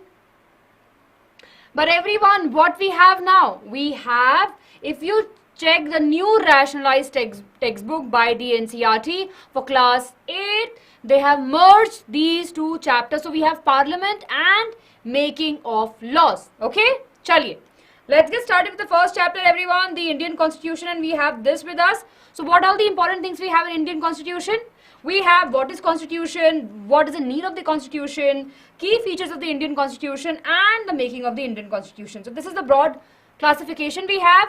Yes, Sayoni. Yes, absolutely. Chaliye.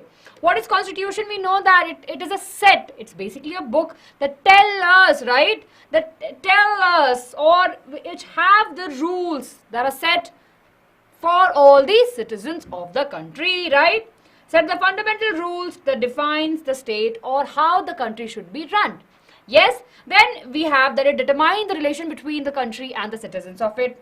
Furthermore, everyone take a screenshot of this need of the Constitution. I'm sure you would have seen this question, right? What we have over here? Yes, we know that there's a need of the Constitution because it tells the government how to actually govern the country. It actually helps us to generate the trust and coordination between the government and the citizen. Then of course is guaranteed the rights to the citizen of the country. It check on the power of the government and how they are protecting the citizens' right. And most importantly, it express the aspiration of the people to create a good society. So, for example, if you and me will say, I want to live in such society, then we have to look at our constitution. Now, our country runs on the rules and regulations that are written in the constitution and actually help us to understand that what are our rights, right? The government takes care of our rights, make sure there is no harm to our fundamental rights. Okay? Then everyone, one of the most important topic that we have in this particular chapter is making of the constitution. Now this can be a 5 marks question. I'm sure you would have seen a question and it's usually asked. So what we have before our independence, we have various plans which came into the plan action, right? We have the cabinet mission plan. We have it in the March 1946. Then we have the Constitutional Assembly first draft meeting we had in the 9th December in 1946.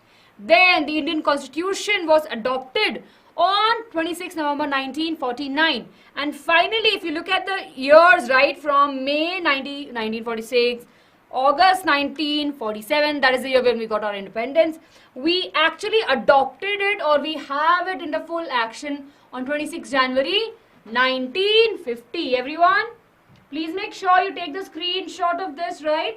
It's a very clear-cut answer that you will be having in your examination. Jaldi say. Yes, very good, everyone. Clear? So this is very important, the making of the Indian Constitution. Now in our Indian Constitution, we don't have power only to one individual. Right? The power is distributed. I'm moving aside, take a screenshot and I'm teaching also along with it. So the power is being shared. We know that central government is there, but it shared the power with the state government and with the local government. We call it as a federalism. Right? It came in your examination. Very good. Oh. Yes, Constitution Assembly, bache. It was an assembly formed for the drafting. So these people came together, right? So many people, hundreds of people. The leaders came together to discuss about what should be the constitution, what are the rules and regulations that they have to write in the constitution. Okay? Yes. Why in 1950 it took time, right? Purvi took it some time to finalize it. There's a drafting happens, right? We have the rules and regulation, but it has to go to the different people, have to be approved by these people. Yes? Very good. Then of course we have a separation of the government, everyone. We have union government. Again, what we have, the power is not with the one person, right? Or one individual. Again, the power is shared. We have the people who make the laws, the MLAs who sit in the Lok Sabha and Rajya Sabha, right? Not the Rajya Sabha, Lok Sabha people, right? The people who are sitting in the Lok Sabha, our representative will making the laws. Then we have the judiciary, the Supreme Court will make sure that everything is kind of followed. And then we have the executive which keep a check whether everything is followed or not. Clear? Separation of the power is definitely there, and we have the fundamental rights. Everyone, do take care. Yes. Everyone, are we clear? Very good. Now, everyone, let's talk about the features of our constitution. So definitely we have the secularism state, where of course what means that there's separation of religion, right, from the social and the political affair.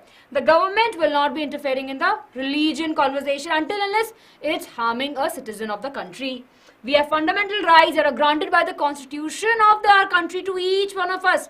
And everyone, how many of you have seen that video on the fundamental rights? Jaldi say, how many of you have seen the video on fundamental rights? We have 6 fundamental rights. Every citizen have it, right? And just in case if we feel that our rights are not being, fundamental rights have been violated, we can go to the Supreme Court. So this is very important. We have federalism. There's a sharing of the power between the central government and in the other units. We have state government, local government. Last but not the least, separation of a power. Then everyone, we have the fundamental rights. Take a screenshot of it. That shot was for all of you only. Here everyone take a screenshot. It's okay, Purple, you can watch it later. So we have right of equality to each and everyone. Everyone is equal in front of the law. Right of freedom, I can express my thoughts, right? But I should be talking, thinking. I should not be saying random things to people. It's not that I have freedom of speech so I can say anything. We cannot talk bad things to the other people, right? We should, if you have to put a point, we should put in such a way that people will understand. We should not harm their sentiments, right? We should be kind. That's really very important, everyone. Right against the exploitation, prohibition and protection from the government, right? On various other places where the exploitation can happen of humans. Child labor, trafficking, all of these things. Right of freedom of religion. As a citizen of our country, we can follow the religion that we want to follow. Cultural and educational rights, protect the cultural right that we have, and we have the right of education.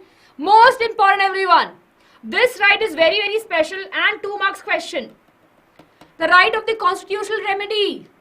Just in case if my rights, my fundamental rights have been violated, I feel that I am not getting my fundamental rights, I can go to the court and can request them. Okay, please listen to me. Please help me over here. Remedy means we can change things, right? Clear, everyone? Everyone, are we clear with this? Thank you so much, Crystal Purple. Purple, nice. Hearts. Clear, everyone? Purvi, बच्चे समझ में आया? Yes, Rana, Aisha, Anubhav, Turbo Gaming, Sakshi, yes.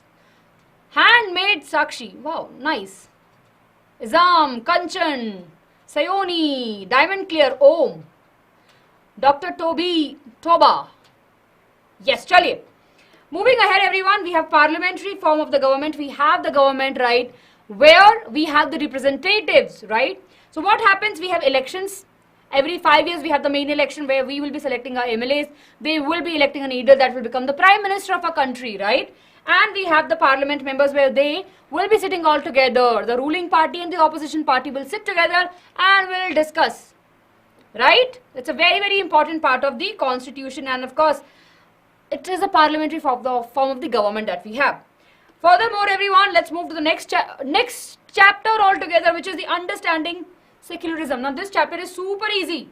We all know that India is a Isma. You said it right before. Okay. Yes, everyone. We know that the secular India is a secular country. Means that all of us have a right to follow the religion that we believe in. The government will not say anything to us.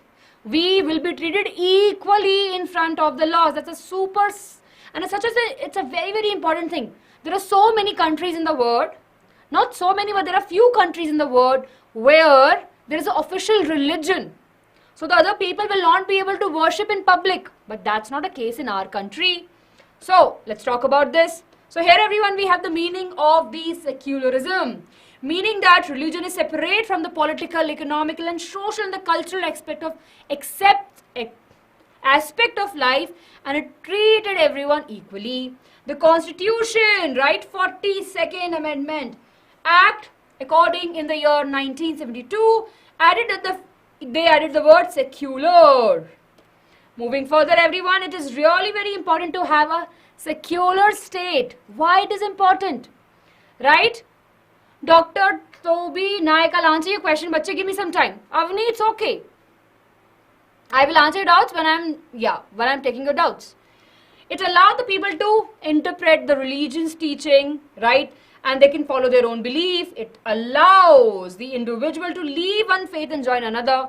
Basically, it's really very important for us to understand that it's very, very essential part of it, right? It strengthens the country's democratic system, and of course, it protects its citizens from the religious abuse. Okay? Then, in our country, everyone, this is super important. 3 points. I'm sure you would have got this question in your examination. How does secularism in our country is practiced? Strategy of distancing, strategy of non-interference and strategy of intervention. Distancing means India, take a screenshot everyone. So as India has a no religion policy, right?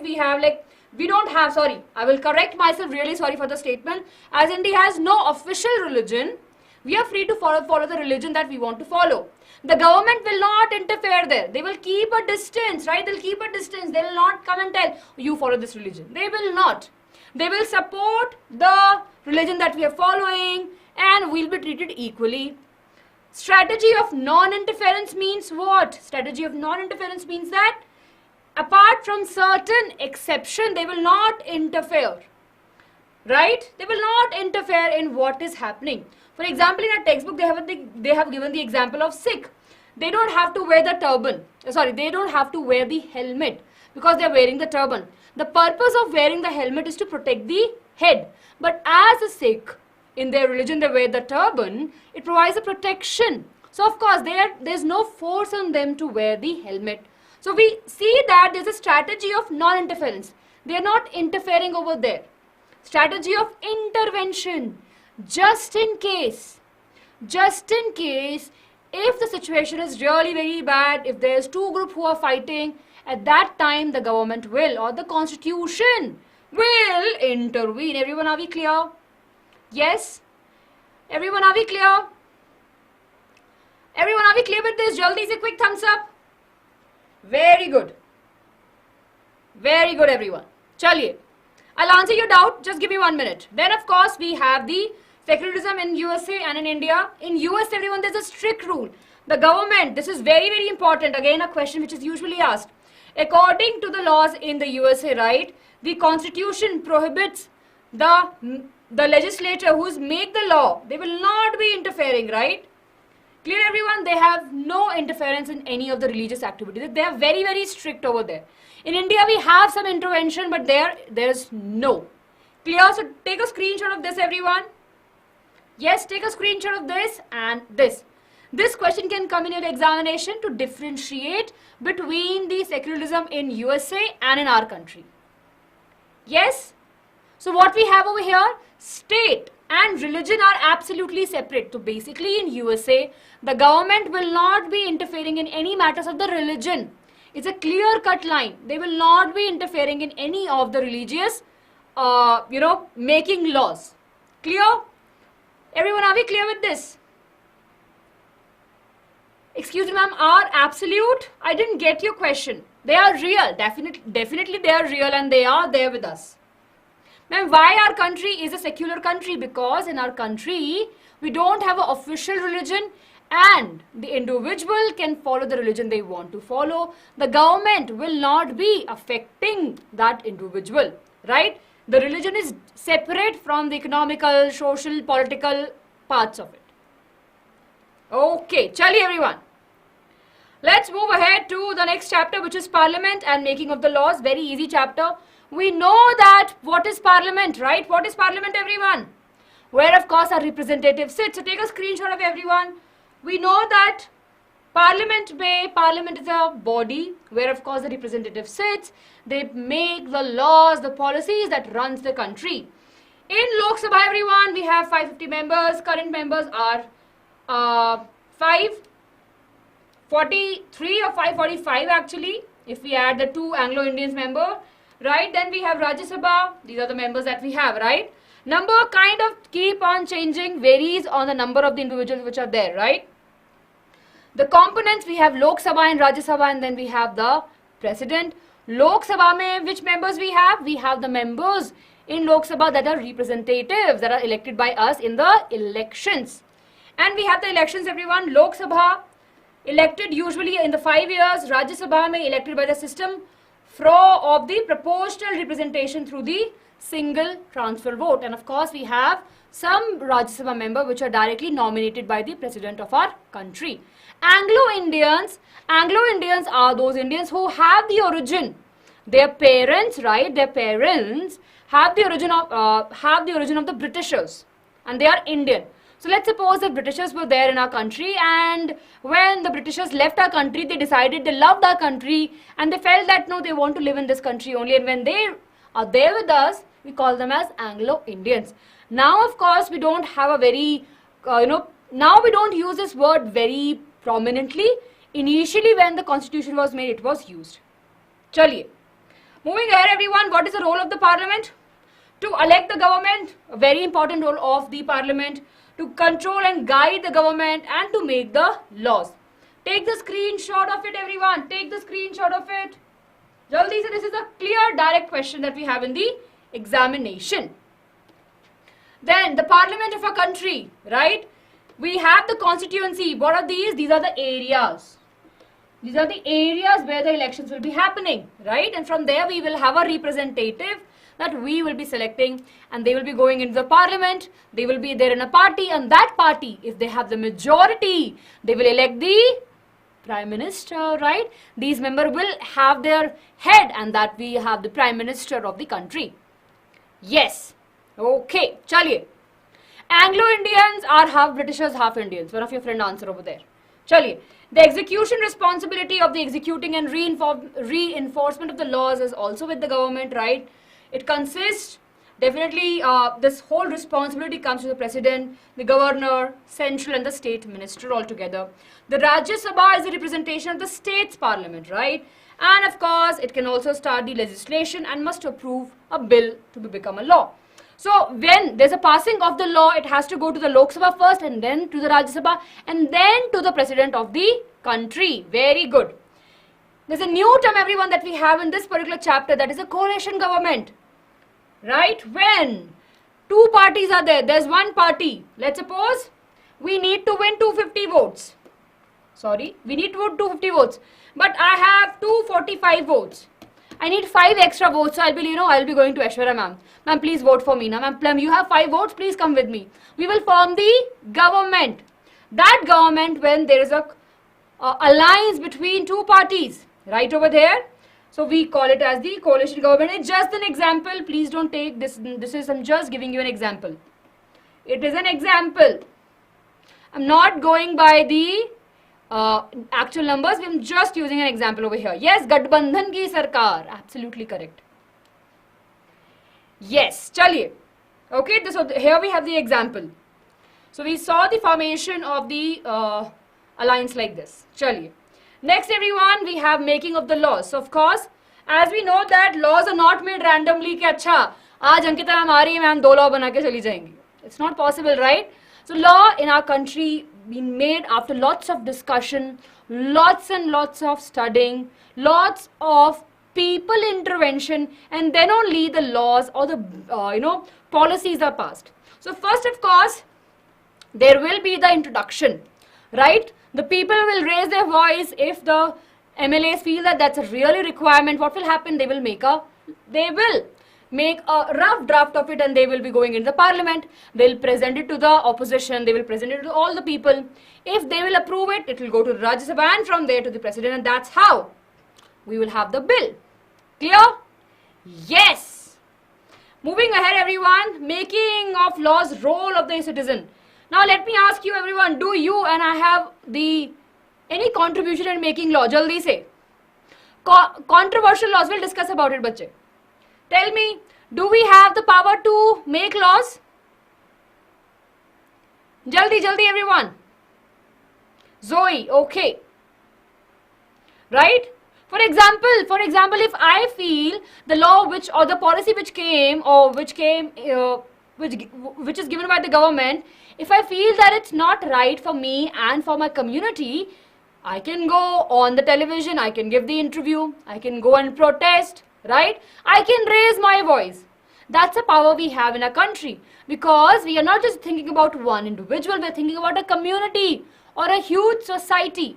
So the citizens of the country have a huge role to play.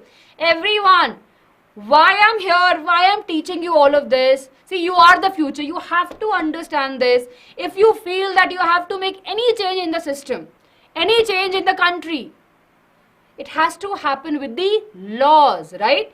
If the laws are proper, the system will become good for the citizens of the country. So you are the citizen, I am a citizen. So we have to stand, right? We have to raise a voice. We have to be aware about what is happening in our country. We should be aware that where we can contribute. So as citizens, we should be aware of all of these things. Clear? Very good. Then of course, in this particular chapter, we have this topic. Now, this particular topic or this law which came, Domestic Violence Act in the year 2005, which is very recent. Unfortunately, many men, I'm saying men before because they also get the domestic violence. It's not that just the women. Women in this case are more in terms of the percentage, but men are also there which faces the domestic violence. The old age people, okay? So this Domestic Violence Act, which came in the year 2005, came after years and years of struggle by the lawyers, by the people who are supporting it, by the women who said that we need protection. The elder people said that we need the protection. So these law comes after again and again going back to the government, calling out that there's a requirement of it, and that's how we have these law. Everyone, are we clear? Clear. Thank you, Crystal Purple. Yes. Bilkul. Everyone, are we clear with this? So controversial laws, right? The controversial laws that you're talking about are few laws which came recently. The Farm Bill, right? We have some of the recently we have those. So of course, what happens? When such things will come, what will happen? The government will say that we have this law. The government is also giving us a chance to think about it. It's not that the government will say, you know what, we have decided and it's final. No. The government always understands that they are doing something for us. So they will give us an opportunity to discuss it out. Once the people will support it, then it's got passed, right? And we as a citizen have such a huge power that we can always go to the court and can call it out some action. Yes, chaliye. Everyone, with this we are done. Let's quickly wind this up with the questions. Here we have. Quick thumbs up. Thank you so much, everyone. Thank you so much. Number of students have reduced, but your Josh is the same as it is. Chaliye, everyone. What is the significance of the preamble in the Indian Constitution? State the objective of the president. State the objective of the election. State the objective of the constitution, and none of these. Yes, full Josh. Awesome, awesome. Chaliye, everyone, do write the answer in the comment section. Jaldi se. We have the polls also. Pick the correct answer. I have voted for my answer, everyone. I want all of you to vote for yours. Very good, everyone. All of you quickly vote. We'll count till 1, 2, 3, 4, 5, 6, 7, 8, 9 and 10. Ta-ra-ra-ra-ra. Time's up, everyone. I think all of you have voted. Jaldi, jaldi, jaldi, everyone. Ta-ra! Time's up, everyone. And the correct answer is option number C. It tells us about the preamble is the introduction to the Indian Constitution. In our textbook, we have the first page, na? The first page talks about the Indian Constitution. Hereby that we have the sovereign power, right? It talks about the fundamental rights also. So it's the introduction to our Indian Constitution. Question number 2, everyone. What do you mean by a secular state? See, you have to answer this question. Yes, it's easy peasy. What do you mean by a secular state? Don't have any official religion, don't have a king, don't have a preamble or none of these. Very good. I can see the answers, everyone. Let's quickly move ahead. Jaldi se vote karo. Ta-da! Very good. Okay, I can see 80% of the votes, so we can end the poll. And the correct answer is the secular state will not have any official religion. Moving ahead to the question number 3. What are the fundamental rights provided by the constitution of our country? Right to equality, right to freedom, right against exploitation, all of the above. I think, ma'am, we don't need the poll for this. All of you quickly vote for this answer. Dr. Naik Bacha, I think I have missed your doubt. Can you repeat your question once again? Yes, jaldi se. Very good, everyone. The correct answer is option number. All of you quickly vote. Thank you, Aisha. Thank you so much. Very good. Option number D is the correct answer. Smileys for you. Oh, I forgot. You asked me for the pizza, right? It's a cheese pizza. We have some tomatoes. Unfortunately, I don't have the red tomatoes, so we'll use the yellow tomatoes only. DPSP. What is DPSP? I didn't get your question, bache. Can you elaborate what you're asking? Chaliye. Now, everyone, we have some theoretical question. Dr. Naik, can you expand what is DPSP? I didn't get your part. Okay, why does the democratic country need a constitution? So there are two questions, everyone, which are over here. What is a democratic country and need a constitution? A democratic country is a country where people will be electing the representative. That is a democratic country. What is the need of the constitution in the democratic in the democratic country?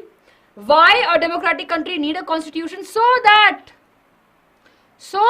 the country can run by the rules of the people, right? We know that. This gives us an idea, right, that citizens are the one who will be playing a very important role in the constitution, right, in the country. So what happens?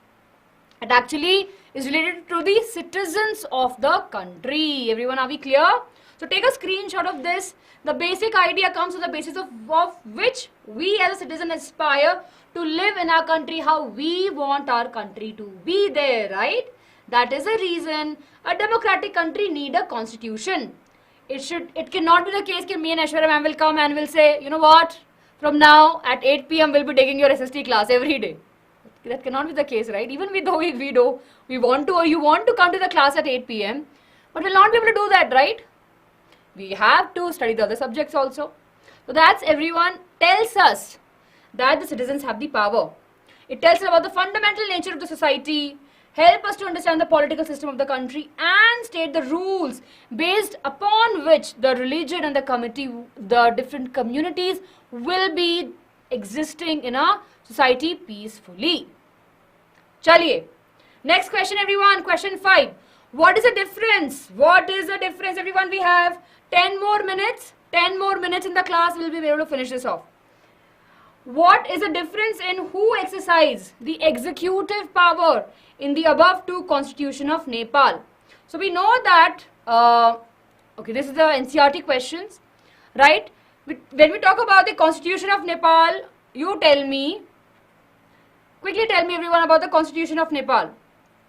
We know that, and we have studied that there was a lot of change in the constitution of Nepal, right? We have Article 35 of 1990. We have the first constitution, and later, of course, we know that the king came, they took the power, and again There were lots and lots of discussion, struggle for the people, and eventually, very later they got the power. Yes? Aisha, not ignoring you, bachche, not ignoring you. Yes. Okay, chaliye. Next question, everyone. The Indian state both keeps away the religion as well as intertwining in religion. This idea can be quite confusing, I'm sure. When we had this question, many of you were saying, ma'am, ye thoda sa confusing hai when we studied that particular topic.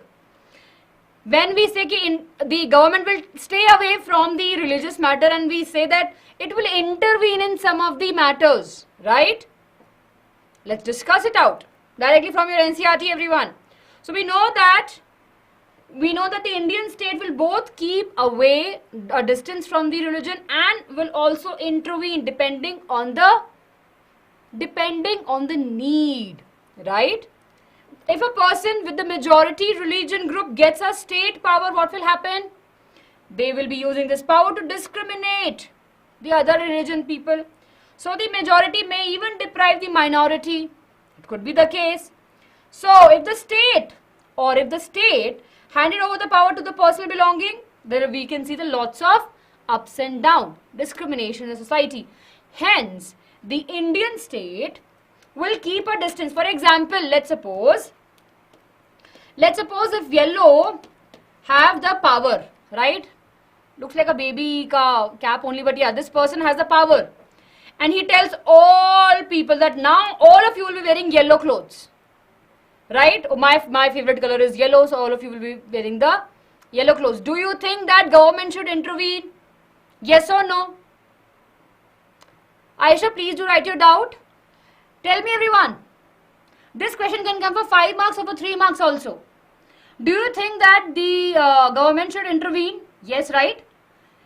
Is matter mein, if this person is saying that all of you should be wearing yellow color clothes, the government will intervene. Bhai, kyun tum aisa bol rahe ho? Right? So, now they can intervene aaram se. Clear? And they will keep a distance. For example, if a religion say that, you know what, we will have this holiday, we will follow these structures, right? We have these rules for us. So government will say again, you follow these rules because it's your religion. We will not be saying anything to you. So everyone, are we clear? What is the difference between when the government is keeping a distance from the religion matter and when it is interfering or intervening?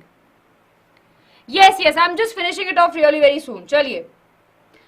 Next question, everyone. Question number 7. Write a brief note on the members of parliament. So here, everyone, take a screenshot of it. We have discussed it. Aisha, I think have missed your question. Can you write your question once again? Directive principle of state policy is a constitution in our constitution are for what?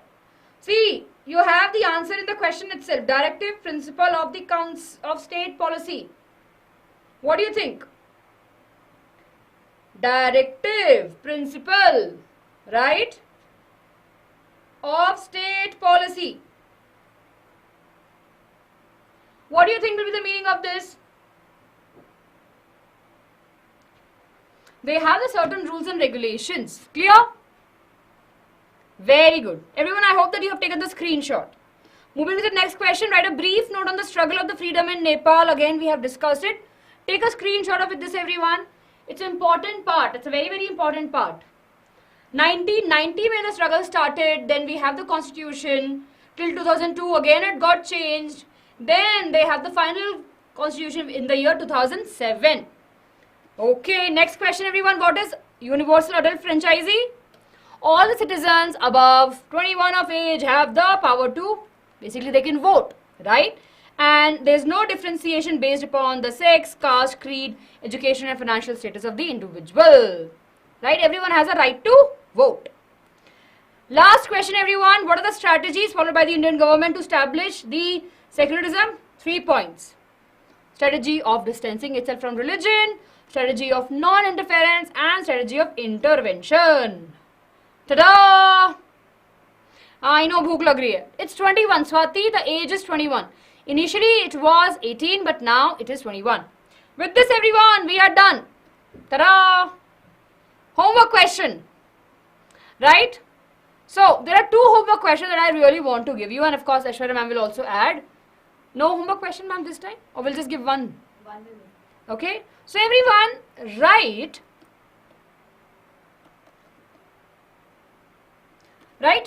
about the Lok Sabha and the Rajya Sabha. Easy peasy? Right? Lok Sabha and Rajya Sabha. The important features. Just write the important features of Lok Sabha and the Rajya Sabha. Because it has a number. So, I want you to write about it. So, ma'am, please join us. Everyone, please make sure you hit the like button. Jaldi se. Yes, we are ending the session. Everyone, we are ending the session. Yes. Okay, everyone. So, ma'am is saying also bye from their side. Right? Please make sure, everyone, you hit the like button for the video. Do share it with us. And please make sure, do share it with your friends. And subscribe to the channel if you haven't already. Just in case, everyone, if we have missed any doubts, we tried our best, right? Both me and Aishwarya ma'am tried our best to answer your doubts. Just in case if we have missed, there will be chances that we might have missed. So please, everyone, do write in the comment section below. Write the answer. Be the homework rock star. In the next session, you will have your picture, like your answer picture over there. Clear? So everyone, with this, we would end the class now. Lots of love to each one of you. Really sorry if we have missed any doubt of yours, but that was not our intention. We are here purely to support you, so that you score good marks in your examination. Right? Thank you so much, everyone. You will be getting the notes tomorrow. Or probably, right? You will be getting the notes tomorrow, so don't worry about it. You will have this. You will have this with you. Good night, everyone. Thank you so much for staying with us till the end. Lots of love and keep on learning with BYJU'S. Hearts and bye-bye. Good night, everyone, from me and Aishwarya's ma'am side. Signing off. Bye-bye.